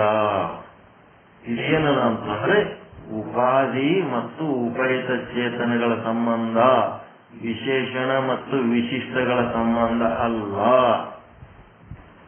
ತಿಳಿತಾ ಇದು? ಹಗ್ಗ ಮತ್ತು ಬ್ರಹ್ಮದ ಸಂಬಂಧ ಉಪಾಧಿ ಮತ್ತು ಉಪಯುಕ್ತ ಚೇತನದ ಸಂಬಂಧನೋ, ವಿಶೇಷಣ ಮತ್ತು ವಿಶಿಷ್ಟದ ಸಂಬಂಧನೋ?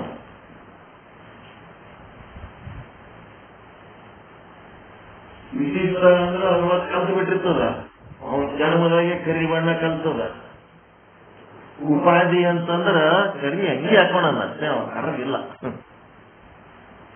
ಹಾಗಿಲ್ಲಿ ಬ್ರಹ್ಮ ಏನ್ ಮಾಡ್ಯಾನ, ರಜ್ಜು ಉಪಯುಕ್ತ ಚೇತನ ಅಂತ ಒಂದು ಅಂಗಿ ಹಾಕೋಣ, ಅವ ರಜ್ಜು ಆಗಿಲ್ಲ.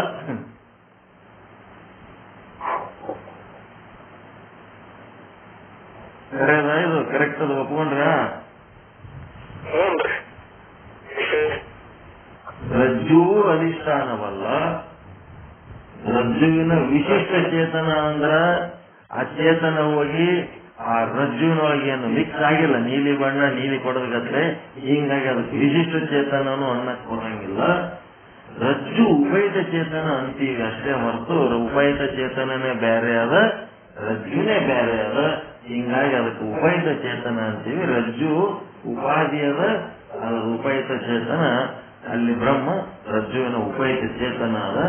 ಯಾವುದಕ್ಕೆ ಅಧಿಷ್ಠಾನವಾಗಿದೆ ಅಂದ್ರೆ ಸರ್ಪಕ್ಕೆ ಅಧಿಷ್ಠಾನವಾಗಿದೆ.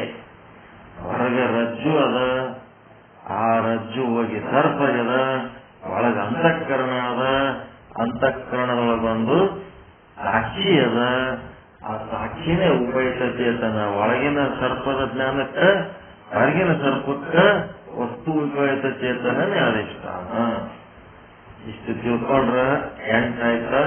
ಟೈಮ್ ಆಯ್ತಲ್ರಿ? 8 ಮೇಲೆ ಆಯ್ತು, ಸಾಕು. ವಿಶಿಷ್ಟ ಮತ್ತು ಉಪಯುಕ್ತ ಚೇತನ ಅನ್ನೋದು ಬೇರ್ಪಡಿಸಿ ತಿಳ್ಕೊಳ್ಳಂಥದ್ದು ಕಲ್ಸಕತ್ತಾರ ನಿಮಗೆ. ಬ್ರಹ್ಮ ಎದರೊಳಗನು ಕಲ್ತಿಲ್ಲ, ಮಿಕ್ಸ್ ಆಗಿಲ್ಲ. ಸಪರೇಟೇ ಅದನ. ಈ ಬ್ರಹ್ಮಾಂಡ ಇದ್ರೇನು ವಾದ್ರೇನು, 84 ಲಕ್ಷ ಜೀವರಾಶಿಗಳು ಪಿಂಡಾಂಡಗಳು ಇದ್ರೇನು ವಾದ್ರೇನು ಅವ ಅದ್ರ ಜೊತೆಗೆ ಬೆರೆತಿಲ್ಲ. ಆದ್ರೂ ಅವೆಲ್ಲ ಇರುವ ಕಾರಣ ಏನಾಗ್ಯದ, ವಸ್ತು ಉಪಯುಕ್ತ ಚೇತನಗಳಾಗಿ ಅಂತಃಕರಣ ಉಪಯುಕ್ತ ಚೇತನವಾಗಿ ತೋರ್ಲಿಕ್ಕತ್ತಾನ. ಅದ್ರೊಳಗ ಅವ ಬೆರೆತಿಲ್ಲ. ಹೀಗಾಗಿ ಉಪಾಧಿ ಮತ್ತು ಉಪಯುಕ್ತ ಚೇತನದ ಜ್ಞಾನ ಇಲ್ಲಿ ಸಾರ್ಥಕವಾಗ್ತದ, ವಿಶೇಷಣ ಮತ್ತು ವಿಶಿಷ್ಟದ ಜ್ಞಾನ ಅಲ್ಲ. ಇಷ್ಟು ತಿಳ್ಕೊಂಡ್ರೆ ಮುಂದೆ ಹೋಗೋಣ. ನಾಳೆ ವಿಶೇಷಣ ಮತ್ತು ವಿಶಿಷ್ಟ ಎಂದರೇನು ಅಂತ.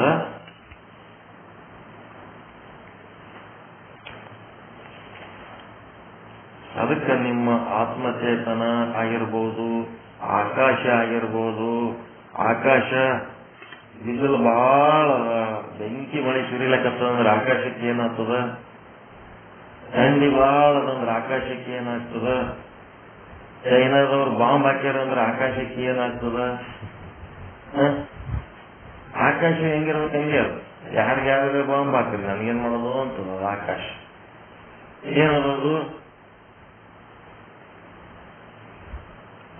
ಉಪಾಧಿ ಮತ್ತು ಉಪಾಯಿತ ಚೇತನದ ಸಂಬಂಧ ಉಳ್ಳದ್ದಾಗ್ಯದ, ವಿಶಿಷ್ಟ ಅಲ್ಲ.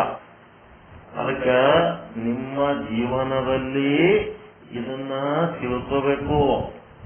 ಸುಮ್ಮನೆ ಇದು ಪಾಠ ಕೇಳಿ ಅದ್ರಾಗದು ಕಲ್ತಿಲ್ಲ, ಇದ್ರಾಗಿದು ಕಲ್ತದ, ಅದು ವಿಶೇಷಣ, ಇದು ವಿಶಿಷ್ಟ, ಇದು ಉಪಯುಕ್ತ ಚೇತನ ಕೇಳ್ಕೊಂಡು ನಿಮ್ಮ ಜೀವನದಲ್ಲಿ ಇದನ್ನ ಅಳವಡಿಸಬೇಕು. ನೀವ್ ಹೆಂಗಿರ್ಬೇಕು? ಉಪಾಧಿ ಮತ್ತು ಉಪಯುಕ್ತ ಚೇತನ ಇದ್ದಂಗಿರ್ಬೇಕು. ಜೀವನದಲ್ಲಿ ಬರುವ ಸುಖ ದುಃಖಾದಿಗಳ ಪ್ರಸಂಗಗಳಿಗೆ ನೀವು ವಿಶಿಷ್ಟ ಆದ್ರಿ ಅಂತಂದ್ರ ಆ ಬಣ್ಣ ಹೆಂಗ ನೀಲಿ ಕೊಡದಾಗ ಸೇರಿ ನೀಲಿ ಕೊಡ ಆಗ್ಬಿಡ್ತದ, ಹಂಗ ದುಃಖದ ವಿಶೇಷಣ ಆಯ್ತಂದ್ರೆ ದುಃಖಿಗಳಾಗ್ತೀರಿ, ಸುಖದ ವಿಶೇಷಣ ಆಯ್ತಂದ್ರೆ ಸುಖಿಗಳಾಗ್ತೀರಿ. ಸುಖ ದುಃಖ ಎರಡರಿಂದ ನೀವೇನಾಗಬೇಕು? ವಿವರ್ತ ಆಗಿರ್ಬೇಕು. ಉಪಾಧಿ ಉಪಯುಕ್ತ ಚೇತನ ಆದಂಗ ಆಗ್ಬೇಕು. ನೀವು ಉಪಯುಕ್ತ ಚೇತನರಾಗಿದ್ದೀರಿ ಅಂತಂದ್ರ ಸಚ್ಚಿತ್ತಾನಂದ ನಿತ್ಯ ಪರಿಪೂರ್ಣವಾಗಿ ಪರಮಾನಂದ ಸ್ವರೂಪರಾಗ್ತೀರಿ. ಉಪಾಧಿಗಳು ಬೇಕಾದಷ್ಟು ಇರಲ್ಲ. ದುಃಖ ಒಂದು ಉಪಾಧಿ, ದುಃಖಕ್ಕೆ ಕಾರಣವಾದ ವಸ್ತುಗಳು ವ್ಯಕ್ತಿಗಳು ಉಪಾಧಿಗಳು.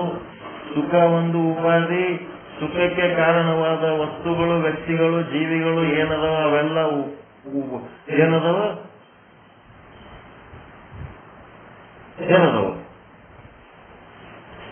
ಅವಕ್ಕೆ ಕಾರಣವಾದ ವಸ್ತುಗಳು ಏನದವ?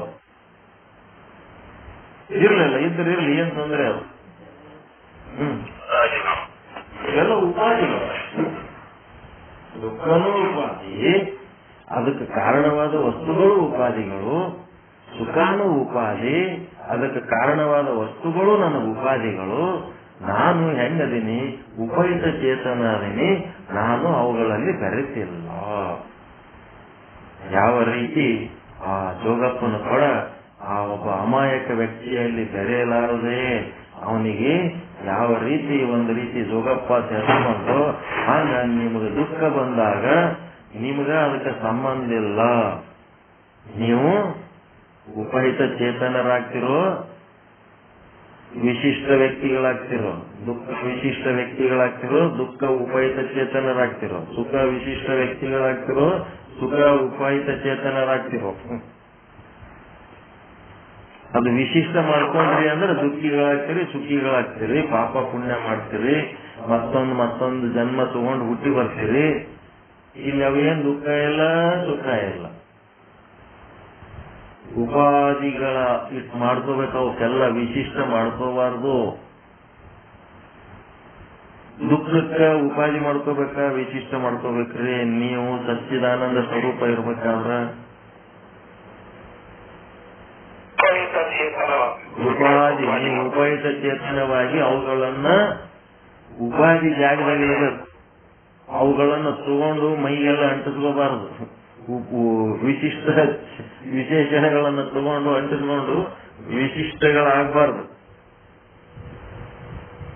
ಇದು ಏನದ, ಇದು ಅನುಭವ ಜ್ಞಾನ. ಇದು ಹೇಳಂಗಿಲ್ಲ ಯಾರು, ಶಾಸ್ತ್ರನೇ ಹೇಳಕ್ ಕೈ ಬಿಟ್ಟು ಬಿಡ್ತಾರ. ಇದು ಆಗ್ಬೇಕು, ಇದು ಕಲಿಬೇಕು ನೀವು. ನಮ್ ಜೀವನದಾಗ ಇದು ಅಳವಡಿಸ್ಕೊಳಕ್ ಬರ್ಲಿಲ್ಲ ಅಂತಂದ್ರ ಶಾಸ್ತ್ರ ತಗೊಂಡು ಏನ್ ಬೆಂಕಿ ಹಚ್ಬೇಕು ಅದು ವಿಚಾರ ಸಾಗರ. ಮತ್ತೆ ಇದು ಹೇಳ್ಬೇಕು, ಎಲ್ಲ ಪಾಠ ಹೇಳಿ ಕಡೆಗೆ ಏನ್ ಮಾಡ್ಬೇಕಪ್ಪ, ಇಲ್ಲಿ ತನ ಹೇಳಿದ ಪಾಠ ಇದು ಉಪಾಧಿ ವಿಶಿಷ್ಟ, ಉಪಾಧಿ ವಿಶಿಷ್ಟ ಹೇಳಿದ್ರು. ಇದರಿಂದ ನಮ್ಗೇನು ಉಪಯೋಗ ಅದ? ನಾನು ಉಪಯುಕ್ತ ಚೇತನನಾಗಿ ಇದ್ದು ನನ್ನ ಅಂತಃಕರಣದಲ್ಲಿ ಬರುವ ಎಲ್ಲಾ ಜ್ಞಾನಗಳೇನದೋ ಅವೆಲ್ಲ ನನ್ನ ಉಪಾಧಿಗಳದವ, ಅವಕ್ಕ ನನಗೆ ಸಂಬಂಧ ಇಲ್ಲ.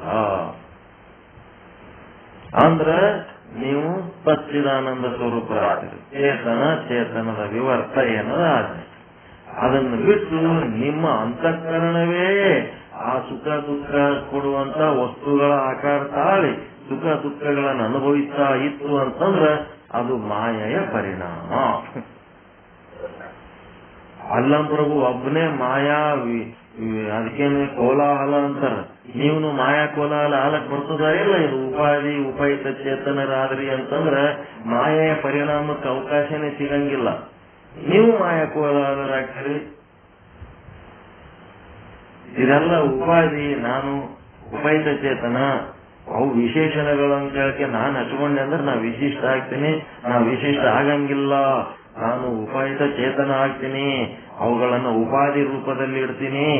ಅವುಗಳನ್ನ ವಿಶೇಷಣಗಳನ್ನ ಅಂಟಿಸ್ಕೊಂಡು ನಾ ವಿಶಿಷ್ಟ ಆಗೋದಿಲ್ಲ ಅಂತೇಳಿ ನಿಮ್ಮೊಳಗ ಪ್ರತಿ ಕ್ಷಣನು ಏನಾಗಬೇಕು, ಸುಖ ದುಃಖ ಅನುಭವಿಸುವಾಗ ನಾನು ವಿಶಿಷ್ಟ ಆಗಲಾರೆ, ನಾನು ಉಪಯುಕ್ತ ಚೇತನನಾಗಿ ಅವುಗಳನ್ನ ಉಪಾಧಿಗಳ ರೂಪದಲ್ಲಿ ಇಟ್ಟಿರ್ತೀನಿ, ಅವುಗಳನ್ನ ನನ್ನಿಂದ ದೂರ ಇಟ್ಟಿರ್ತೀನಿ ಅಂತೇಳಿ ಈ ಕೌಶಲ್ಯ ನಿಮಗೆ ಬರಬೇಕು. ಇದು ಬಂತು ಅಂದ್ರೆ ಇವತ್ತು ಹೇಳಿದ ಪಾಠ ಸಾರ್ಥಕ. ಎಲ್ಲ ಬರ್ತಿರ್ತಾವ. ಬಂದಾಗ ಅವಕ್ಕ ವಿಶೇಷಣಗಳನ್ನ ಮಾಡ್ಕೊಂಡು ಅಂಟುಕೊಂಡ್ರಿ ಬಸ್ ನೋಡ್ ಪಜಿತಿ. ಯಾರ್ಯಾರೋ ಒಬ್ಬರು ಬಹಳ ಚಂದ ಮಾತನಾಡಿದ್ರು, ಅಲ್ಲಿನೂ ಉಪಾಧಿಯಾಗಿರ್ಬೇಕು. ಯಾವರ ಬೈದ್ರು ಅದು ಉಪಾಧಿ ಮಾಡೇ ಇಟ್ಟಿರ್ಬೇಕು. ಚಪ್ಪಲಿಯಿಂದ ಹೊಡೆದ್ರು ಅದು ಒಂದು ಉಪಾಧಿ ಮಾಡೇ ಇಡಬೇಕು. ಚಪ್ಪಾಳೆ ಕತ್ತಿದ್ರು ಅದನ್ನು ಉಪಾಧಿ ಮಾಡೇ ಇಟ್ಟು ನಾವು ಉಪಯುಕ್ತ ಚೇತನರಾಗಬೇಕು. ನಮ್ಗೆ ಹಿತ ಅಹಿತ ಸುಖ ಮತ್ತೆ ದುಃಖ ಏನೇನು ಉಂಟಾಗ್ತಾವ ಅವಾಗ ನಾವೇನ್ ಮಾಡ್ತೀವಿ, ಅಲ್ಲಿ ವಿಶಿಷ್ಟಗಳಾಗ್ಲಕ್ ಹೋಗ್ತೀವಿ. ಚಲೋ ಇದ್ದಲ್ಲಿ ರಾಗ, ಕೆಟ್ಟ ಇದ್ದಲ್ಲಿ ದ್ವೇಷ. ಒಂದೇ ಒಂದು ಐಟಮ್ ತಕ್ಕೊಳಕತ್ತೀರಿ ನೀವು. ಅವಿದ್ಯೆ ಬಗ್ಗೆ ಅಧ್ಯಯನ ಮಾಡ್ಲಕತ್ತೀರಿ ನೀವು. ಅವಿದ್ಯೆ ಏನಿದು? ವಾಟ್ ಈಸ್ ದಿಸ್ ಅವಿದ್ಯಾ?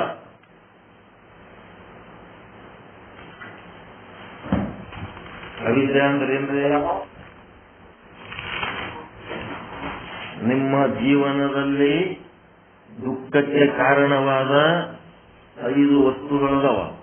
ಆ 5 ವಸ್ತುಗಳೇ ನಿಮ್ಮ ಜೀವನದಲ್ಲಿ ದುಃಖ ಉಂಟು ಮಾಡ್ತಾವ. ಯಾವ 5 ವಸ್ತುಗಳಂದ್ರ ಕ್ಲೇಶಗಳು ಅಂತಾರ. ಪಂಚ ಕ್ಲೇಶಗಳು. ಕಲ್ಯಾಣ ಪರೀಕ್ಷೆ ಎಲ್ಲ ಬಿಡಿಸಿ ಹೇಳ್ತಾರ. ಪಂಚಕ್ಲೇಶಗಳಂತವ. ಈ ಪಂಚಕ್ಲೇಶಗಳೇ ನಿಮ್ಮ ದುಃಖಕ್ಕೆ ಕಾರಣಗ್ಯವ. ಒಂದನೇದೇನು? ಅವಿದ್ಯೆ. ಬ್ರಹ್ಮಜ್ಞಾನ ಇಲ್ಲದಕ್ಕ ಅವಿದ್ಯೆ ಇಲ್ಲಿಂದ ನೀವು ದುಃಖಿಗಳಾಗಿರಿ. ಈ ಅವಿದ್ಯೆಯಿಂದ ದುಃಖವನ್ನ ಕಳ್ಕೋಬೇಕಾದ್ರೆ ಬ್ರಹ್ಮಜ್ಞಾನ ಸಂಪಾದಿಸಬೇಕು. ಬುದ್ಧಿಗೇಡುಗಳಾಗಿದ್ರೆ ಜಗತ್ತು ಕಾಣ್ಲಿಕ್ಕತ್ತದ, ಹಗ್ಗ ಕಾಣ್ಲಿಕ್ಕತ್ತದ, ಹಾವು ಕಾಣ್ಲಿಕ್ಕತ್ತದ. ಬ್ರಹ್ಮನನ್ನೇ ಕಾಣಬೇಕಂತ ಹೇಳಿ ಬ್ರಹ್ಮ ಸ್ವರೂಪರಾಗೋದಕ್ಕೆ ಅವಿದ್ಯೆ ಕಳ್ಕೊಳ್ಳೋದು ಅಂತ. ಇದು ಒಂದಾಯ್ತು. ಇನ್ನ ಒಂದೇನದ? ಅಸ್ಮಿತೆ ಅಂತದ. ಅಸ್ಮಿತೆ ಅಂತಂದ್ರೇನು? ನಾನು ಎನ್ನುವ ಅಹಂಕಾರ.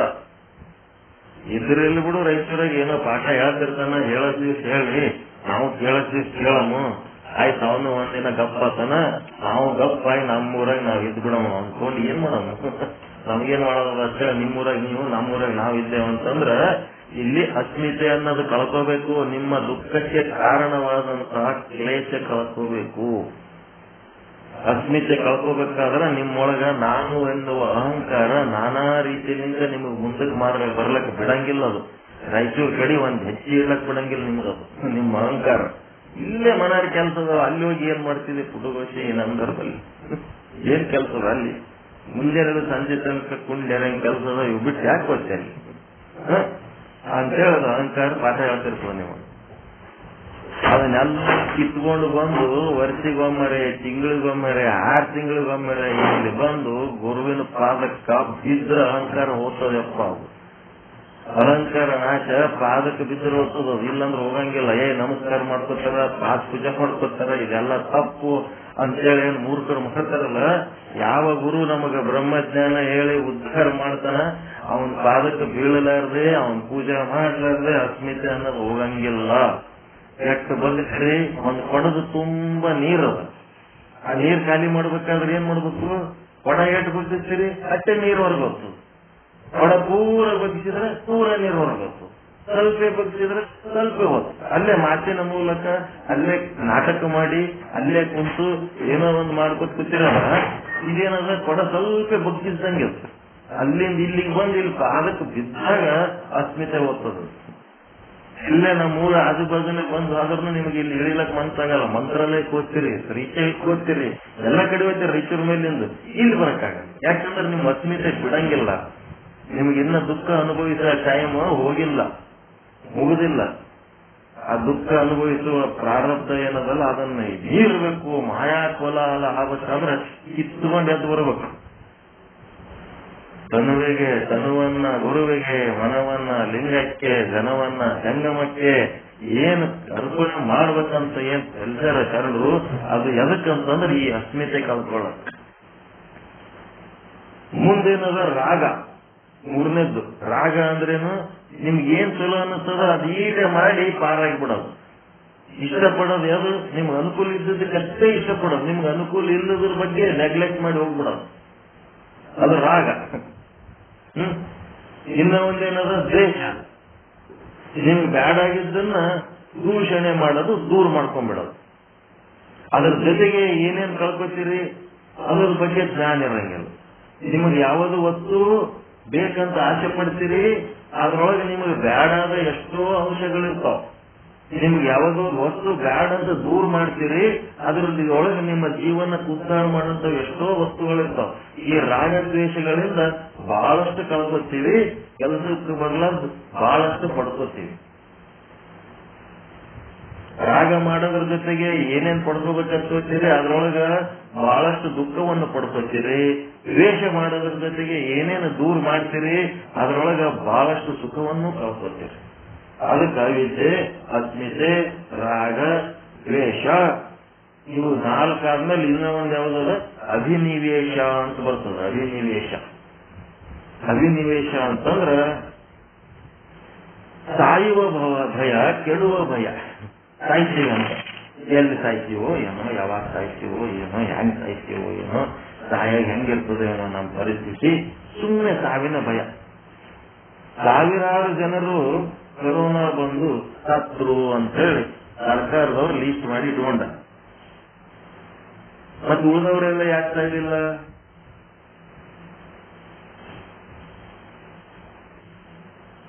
ಆಯುಷ್ಯ ತೀರಿದಲ್ಲದೆ ಮರಣವಿಲ್ಲ, ಭಾಷೆ ತಪ್ಪಿದಲ್ಲದೆ ದಾರಿದ್ರ್ಯವಿಲ್ಲ. ಎಲ್ಲಿ ನಾವು ಮಾತಿಗೆ ತಕ್ಕಂತೆ ನಡ್ಕೊಳ್ಳಲ್ಲ ಅವಾಗ ದರಿದ್ರರಾಗ್ಲಿಕ್ಕೆ ಬಿಡ್ತೀವಿ,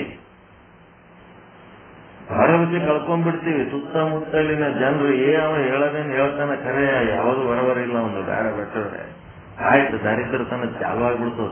ಮಾತಿಗೆ ತಕ್ಕಂತೆ ಕರೆಕ್ಟ್ ನಡ್ಕೋತಾನಲ್ಲ ಅವನಿಗೆ ದಾರಿದ್ರ್ಯನೇ ಇಲ್ಲ. ಆಯುಷ್ಯ ತೀರಿರಲ್ಲದೆ ಮರಣವಿಲ್ಲ. ಚಿತ್ತ ಶುದ್ಧದಲ್ಲಿ ಕಾಯಕ ಮಾಡುವವನಿಗೆ ಎತ್ತ ನೋಡಿದಡಂತ ಲಕ್ಷ್ಮಿ ತಾನಾಗಿಪ್ಪಳು. ಕರೆಕ್ಟ್ ಕಾಯಕ ಮಾಡಬೇಕು, ಸರಿಯಾಗಿ ಗಳಿಸ್ಬೇಕು, ಸರಿಯಾಗಿ ಖರ್ಚು ಮಾಡ್ತಿರ್ಬೇಕು, ಮತ್ತೆ ಸಾವಿನ ಬಗ್ಗೆ ಚಿಂತೆ ಮಾಡಬಾರ್ದು. ಆಯುಷ್ಯ ತೀರ್ಲಾರ್ದೆ ನಿಮಗೆ ಸಾವು ಬರಂಗೇ ಇಲ್ಲ, ಎದಕ್ಕೆ ಚಿಂತೆ ಮಾಡ್ತೀರ? ಅಭಿನಿವೇಶದ ದುಃಖ. ಹಿಂಗಿವು ಪಂಚಕ್ಲೇಶಗಳದವ. ಈ ಪಂಚಕ್ಲೇಶಗಳ ಪೈಕಿ ಒಂದಕ್ಕೆ ಸರ್ಕಸ್ ಮಾಡ್ಲಕತ್ತೀರಿ ನೀವು, ಇನ್ನ 4 ಅದಾವ. ಒಂದೇ ಅವಿದ್ಯೆ ಕಳ್ಕೊಳಕ್. ಅವಿದ್ಯೆ ಕಳ್ಕೊಂಡ್ರೆ ಏನಾಯ್ತು? ಬ್ರಹ್ಮಜ್ಞಾನ. ಬ್ರಹ್ಮನ ಸ್ವರೂಪ ಎಲ್ಲಾ ಕಡೆ ಕಾಣುತ್ತೆ. ಅವಿದ್ಯೆ ಕಳ್ಕೊಳ್ತೀರಿ. ರಾಗ ಮಾಡ್ಲಕ್ ಹೋಗಿ ಯಾವ್ದಾವ್ದು ಜಮ ಸಿಗುತ್ತೀರಿ, ಅದ್ರ ಸಂಗಟ ಕೆಲ್ಸಕ್ಕೆ ಬರ್ಲಾರ್ದು ಏನೇನೋ ಅದ್ರ ಜೊತೆಗೆ ಬರ್ತಾವ. ಇದ್ರ ಬಗ್ಗೆ ನಾಲೆಜ್ ಇರ್ಬೇಕು. ಇದನ್ನ ತಗೊಂಡ್ರೆ ಅಂದ್ರೆ ಇದ್ರ ಜೊತೆಗೆ 1+1 ಆಫರ್ ಹೆಂಗಿರ್ತದ? ಮಗಳು ಒಬ್ಬಾಕಿನ ಅದಲ್ರಿ, ಜಗ್ಗಿ ಆಸ್ತಿ ಮಾಡ್ಯಾರ, ಆಯ್ತು. ಆ ಮಗಳಿಂತ ಮುಂದ್ ಮಗನಿಗೆ ಆಸ್ತಿ ಆಗ್ತದ ಮಾಡ್ಕೊಂಡ್ರ ಅದ್ರಾಗ ಅವ್ರ ಅಪ್ಪ ಅಮ್ಮ 2 ಆಫರ್ ಇರ್ತಾವ, ಅವಕ್ಕ ನೋಡ್ಕೋಬೇಕಲ್ಲ ನೀವು. ಹೆಂಗಿರ್ತದ? ಇವೆರಡು ಅಪ್ಪ ಅಮ್ಮನ ಸಂಗಟ ಅವೆರಡು ಅಪ್ಪ ಅಮ್ಮ 4 ಪಟ್ಟು ಆಗ್ತದಲ್ಲ ಅವ್ನ ಸಮಸ್ಯೆ. ಮಗಳ ಸಂಗಟ ಆಸ್ತಿ ಬರೋದು ನೋಡಿ ರಾಗ, ಅದ್ರ ಜೊತೆಗೆ ಇನ್ನೊಂದ್ 2 ದುಃಖನು ಬಂದಿರ್ತಾವ. ಟೆನ್ಷನ್, ಜವಾಬ್ದಾರಿ. ಒಂದು ನೋಡಕ್ಕೆ ತಮ್ಮ ಶರೀರ ತಾವು ಕಾಯ್ಕೊಳ್ಳೋದೆ ಸಾಕಾಗ್ಯದ, ತಮ್ಮದ್ ತಾವು ಕೈ ಮುಟ್ಟಿ ತೊಳ್ಕೊಳ್ಳಾರ್ದು ಮಷಿನ್ ನಿಂತ ನೀರ್ ಬಿಟ್ಕೊಂಡು ತೊಳ್ಕೊಳಕತ್ತಾರ. ಇವ್ರ ಮಂದಿದೆ ಅಂತ ತೊಳಿತಾರೆ ಮುಂದೆ ಈಗಿನ ಮಂದಿ. ದ್ವೇಷ ಮಾಡಿ ಯಾರ್ಯಾರಿಗೂ ದೂರ ಮಾಡಿದರೆ, ಏನೇನೋ ವಸ್ತುಗಳನ್ನ ದೂರ ಮಾಡಿದರೆ ಅದರ್ಲಿಂದ ಏನೇನೋ ನಷ್ಟ ಆಗ್ತದ, ಇದೆಲ್ಲ ತಿಳ್ಕೋಬೇಕು. ಇದೆಲ್ಲ ಜ್ಞಾನದ ಕೆಲಸ. ರಾಗ, ದ್ವೇಷ, ಅವಿದ್ಯೆ, ಅಹಂಕಾರ, ಅಭಿನಿವೇಶ, ಮರಣ ಭಯ, ಇವುಗಳನ್ನ ತಿಳ್ಕೊಂಡು ಇವುಗಳಿಂದ ದೂರ ಆಗಂತದ್ದು ಕಲಿಬೇಕು. ಎಲ್ಲ ಇವು ಸಚ್ಚಿದಾನಂದ ಎಲ್ಲಾನು ಇದಕ್ಕೆ ಅಟ್ಯಾಚ್ಮೆಂಟ್ ಬರ್ತಾವ್ರಿ. ಸಚ್ಚಿದಾನಂದ ಅಟ್ಯಾಚ್ಮೆಂಟ್ ಎಲ್ಲಂತೂ ಬರ್ತಾವ. ನಿತ್ಯ ಅಂತಂದ್ರ ಈ ಮರಣ ಭಯಕ್ಕೆ ಸಂಬಂಧ ಇಲ್ಲವುದಿಲ್ಲ. ನಾನು ಶಾಶ್ವತವಾದಂತ ಆತ್ಮನಿದ್ದೇನೆ, ಅನಿತ್ಯವಾದ ಶರೀರ ನಾನಲ್ಲ, ಅದಕ್ಕೆ ಮರಣ ಭಯ ಸೂಕ್ತವಲ್ಲ. ಬ್ರಹ್ಮಜ್ಞಾನಿ ಆದವನು ನಿತ್ಯನಾಗಿರುತ್ತಾನ, ಅವನಿಗೆ ಮರಣದ ಭಯವಿಲ್ಲ. ಅಭಿನಿವೇಶ ಕಳ್ಕೊಳ್ಳೋದಿದು. ಹಿಂಗ್ ಸಚ್ಚಿದಾನಂದ ಎಲ್ಲ ಬರ್ತದ. ಸಮಯ ಬಾಳಾಗದ. ಪಂಚಕ್ಲೇಶಗಳ ಬಗ್ಗೆ ಒಂದ್ ಸ್ವಲ್ಪ ಹೇಳಿದೆ. ಅದ್ರ ಪೈಕಿ ಒಂದೇ ಒಂದು ಐಟಮ್ ತೆಕ್ಕೊಳಕತ್ತೀರಿ ಈಗ, ಅವಿದ್ಯೆ. ಇನ್ನ 4 ಐಟಮ್ ಹೆಂಗ್ ತೆಕ್ಕೋಬೇಕು ಅನ್ನೋದೆಲ್ಲ ಒಳಗ್ ಚಿಂತನೆ ಮಾಡೋದಕ್ಕೆ ಈಗ ಒಂದ್ ಸ್ವಲ್ಪ ಸ್ಯಾಂಪಲ್ ಕೊಟ್ಟೆ ಹೆಂಗಂತ. ಒಂದ್ರ ಬಗ್ಗೆ ರಾಗ ಮಾಡ್ಬೇಕಾದ್ರೆ ಅದ್ರ ಸಂಗಟ ಏನೇನ್ ಆಫರ್ ಬರ್ತೋ ದುಃಖದ್ದು, ಒಂದ್ರ ಜೊತೆಗೆ ದ್ವೇಷ ಮಾಡ್ಬೇಕಾದ್ರೆ ಏನೇನ್ ಆಗ್ತಾವ, ಗುರುವಿನ ಕಡೆಗೆ, ದೈವದ ಕಡೆಗೆ, ಶಾಸ್ತ್ರದ ಕಡೆಗೆ ಹರಿಲಾರ್ದಂಗ ನಿಮ್ಮ ಅಹಂಕಾರ ಬರೇ ನಿಮ್ ಸಂಸಾರದ ಕಡೆ ಹೆಂಗ್ ಚೆಕ್ಕೊಂಡು ಹೋಗ್ತದ, ಇದು ಮತ್ತೆ ಯಾವಾಗ್ಲೂ ಸಾವಿನ ಭಯ ಹೆಂಗ್ ಕಾಡ್ತದ, ಇದೆಲ್ಲ ದಾಟಬೇಕಾದ್ರೆ ಪುಣ್ಯವಂತರಿಂದ ಸಾಧ್ಯ, ಶೂರರಿಂದ ಸಾಧ್ಯ, ಹೇಡಿಗಳಿಂದ ಸಾಧ್ಯವಿಲ್ಲ. ಬ್ರಹ್ಮಜ್ಞಾನ ಇರೋದು ಹೇಡಿಗಳಿಗಾಗಿ ಅಲ್ಲ, ಇದು ಶೂರರಿಗಾಗಿ ಅಂತೇಳಿ ಇಲ್ಲೇ ತನಕ ಶಾಂತ ರೀತಿಯಿಂದ ಕುಳಿತು ಕೇಳಿದ ತಮ್ಮೆಲ್ಲರಿಗೂ ಪರಮಾನಂದ ಪ್ರಾಪ್ತಿ ಭವ, ಸರ್ವ ದುಃಖ ನಿವೃತ್ತಿ ಭವ, ಇಷ್ಟಾರ್ಥ ಸಿದ್ಧಿರಸ್ತು, ಯಶಸ್ವಿ ಭವ, ಯಶಸ್ವಿ ಭವ. ಜೈ ಶುದ್ಧ ಬ್ರಹ್ಮ, ಜೈ ಶುದ್ಧ ಬ್ರಹ್ಮ. ವಚನ ಒಂದು ಹೇಳ್ರಪ್ಪ. ಆ ವಚನ ಮೊದಲಿಂದ ಹೇಳಿದಲ್ರಿ, ಕಾಡಿನಲ್ಲಿ ಇರ್ತಕ್ಕಂಥ ಮೃಗಗಳ್ರಿ ಮತ್ತು ಊರಿನಲ್ಲಿ ಇರ್ತಕ್ಕಂಥ ನರರು ಕೂಡ ಇವರು ಮೃಗದಂತೆ ವರ್ತಿಸ್ತಾರೆ. ಆ ವಚನ ಹೇಳ್ರಿ. ಫೋಟೋ ಹಾಕ್ತೇನೆ, ಬುಕ್ ತೆಗೆದು ಬುಕ್ಕಿನೊಳಗಿಂದ ಫೋಟೋ ತೆಗೆದು ಹಾಕ್ತೇನೆ. ಮತ್ತೆ ಪಂಚಕ್ಲೇಶಗಳ ಬಗ್ಗೆ ಒಂದು ಪ್ರವಚನ ಹಾಕೇನೆ. ಶುದ್ಧ ಬ್ರಹ್ಮ ಅನುಭವ, ಅದನ್ನ ತೆಗೆದು ನೋಡ್ಬೇಕು. ನೋಟಿಸ್ ಬೋರ್ಡ್ ಇದ್ದಂಗ ದಿನ ಅದ್ರೊಳಗೆ ನಾ ಕೆಲವೊಂದು ಉಪಯುಕ್ತ ಇದಂತ ಹಾಕಿರ್ತೀನಿ, ಅದ್ ನೋಡ್ಬೇಕು. ಈ ಪಂಚಕ್ಲೇಶಗಳ ಬಗ್ಗೆ ಒಬ್ಬ ದೊಡ್ಡ ಮಹಾತ್ಮರು ಪ್ರವಚನ ಮಾಡ್ಯಾರ, ಅಗದಿ ಸಿಂಪಲ್ ಪ್ರವಚನ. ಅದನ್ನ ನಾನು ಬಹಳ ದೊಡ್ಡ ಪ್ರವಚನ ಹಾಕ್ಲಕ್ ಹೋಗಂಗಿಲ್ಲ, ಸಿಂಪಲ್ ಆಗಿ ಒಂದೊಂದೇ ವಿಷಯ ಯಾರು ಹೇಳ್ತಾರ ಅಂತ ನೋಡಿ, ಇದು ನಮ್ಮವ್ರಿಗೂ ಒಂದಿಟ್ಟು ಗೊತ್ತಾಗಲಿ ಅಂತ ಹಾಕ್ತಿರ್ತೀನಿ. ಯಾರು ತೆಗೆದು ನೋಡ್ತಿರೋ ಯಾರು ಬಿಡ್ತಿರೋ ಅದು ನಿಮಗ್ ಬಿಟ್ಟಿರೋ, ನಿಮ್ಗೂ ಪುಣ್ಯ ಇದ್ರೆ ತೆಗೆದು ನೋಡ್ತೀರಿ, ಇಲ್ಲಾಂದ್ರೆ ಏನ್ ನೋಡಕ್ಕಾಗ್ತದೆ. ತೆಗೆದು ನೋಡ್ರಿ. ಒಬ್ಬರು ಮಹಾತ್ಮರು ಪ್ರವಚನ ಮಾಡ್ಯಾರ ಇವತ್ತ, ನಿಮ್ಗೊಂದು ವಚನ ಫೋಟೋ ತೆಗೆದ. ನಾ ಹೇಳೋ ಆ ಮಾತುಗಳು ಚಲೋ ಇರಲ್ಲ, ಎಲ್ಲ ಹರಕ ಫರ್ಕ್. ನನಗ ಅನುಭವ ಆಗಿ ತಟ್ಟೆ ಹೇಳ್ತಿರ್ತೀನಿ. ಪೂರ ವಚನ ಬರಲ್ಲ, ಪೂರ ಹಾಡ ಬರಲ್ಲ, ಪೂರ ಯಾವ ಶ್ಲೋಕ ಬರಲ್ಲ, ಏನು ಬರಲ್ಲ ನನಗೆ. ನನಗಾದ ಅನುಭವ ಹೇಳಾಗ ಅವು ಒಂದೆರಡು ಶಬ್ದಗಳು ಕೋಟ್ ಆಗ್ತಿರ್ತಾವ ಅಷ್ಟೇ. ಎಕ್ಸ್ಪೀರಿಯನ್ಸಿಗೆ ಅವು ನನಗೆ ಸಪೋರ್ಟ್ ಮಾಡೇ ಹೊರತು ಅವ್ರ ಸಪೋರ್ಟ್ ಮೇಲೆ ನಾನು ಜೋತಲಿದ್ದಿಲ್ಲ. ಅದೇ ಒಂದು ನಮ್ಮ ಸಮಸ್ಯೆ ಇರೋದು. ಶಾಸ್ತ್ರಿಗಳಿಗೆ ಏನಾಗ್ತದ, ಅಪಭ್ರಂಶ ಮಾಡ್ತಾನ, ಒಂದು ಶ್ಲೋಕ ಚಂದ ಹೇಳಲ್ಲ, ಒಂದು ಹಾಡುಗಳು ಚಂದ ಬರಲ್ಲ, ಏನ್ ಪ್ರವಚನ ಮಾಡ್ತಾನ, ಒಳ್ಳೆ ತನಕಾಯ ಇದ್ದಂಗ ಅದನ ಅಂತ ಅನಿಸ್ತಿರ್ತದೆ. ಯಾಕಂದ್ರೆ ಅವರು ಶಾಸ್ತ್ರಗಳ ಪ್ರಕಾರ ಒಂದೊಂದು ಅಕ್ಷರ ಒತ್ತಕ್ಷರ ದೀರ್ಘ ಬಿಡ್ಲಾರ್ದಂಗೆ ಬೈಪಟ್ ಮಾಡಿರ್ತಾರೆ.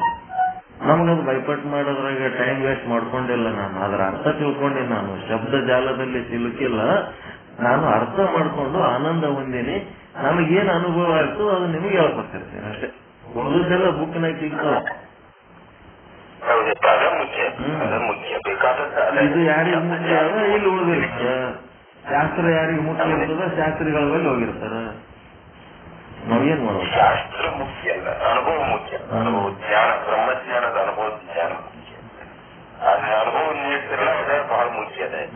ಈಗ ನೋಡ್ರಿ, ಪಾಠ ಮುಗಿದ್ಮೇಲೆ ತಾನೇ ಬರ್ತದ. ನಮ್ ಎಲ್ಲಿ ಬುಕ್ನಾಗ ಬರೋದಿಲ್ಲ, ನೋಟ್ಸ್ನಾಗ ಬರೋದಿಲ್ಲ. ನಮ್ಮ ಜೀವನದೊಳಗೆ ಬರುವ ಘಟನೆಗಳು, ಅದರ ಸುಖ ದುಃಖಾದಿಗಳನ್ನ ಉಪಾಧಿಗಳನ್ನಾಗಿ ಮಾಡಿಟ್ಕೋಬೇಕು, ವಿಶೇಷಗಳನ್ನಾಗಿ ಮಾಡಿ ನಾವು ದುಃಖಿಗಳಾಗಬೇಕು. ಅವಿದ್ಯೆಯ ಪರಿಣಾಮ ಹೊಂದಬೇಕು. ಏನು ಚೇತನದ ವಿವರ್ತನಾಗಿ ಚೇತನವಾಗಿದ್ದು ಹಗ್ಗವಾಗಿ ತೋರುವಂತೆ, ಹಗ್ಗವಾಗಿದ್ದು ಸರ್ಪವಾಗಿ ತೋರುವಂತೆ ವಿವರ್ತರಾಗಬೇಕು. ಏನಾದ್ರು ಹೋಗಿ ತಾನೇ ಆ ರೂಪ ತಾಳಿ ದುಃಖಿ ಆಗ್ಬೇಕು ಅಂತ ಹಿಂಗೆಲ್ಲ ಪ್ರಶ್ನೆಗಳು ಹಾಕೊಂಡು ನಮ್ಮ ಅನುಭವದ ಪಾಠಗಳನ್ನು ನಿಮಗೆ ಹೇಳ್ತಿರ್ತೀವಿ ಅಷ್ಟೇ. ಓಕೆ, ಮುಂದೇನ್ ಮಾಡ್ತೀರಿ ಮಾಡ್ರಪ್ಪ. ಅಹಂ ಬ್ರಹ್ಮ ಶುದ್ಧ ಬ್ರಹ್ಮ ಸರ್ವಂ ಶುದ್ಧ ಬ್ರಹ್ಮ ಶುದ್ಧ ಸರ್ವಂ ಶುದ್ಧ.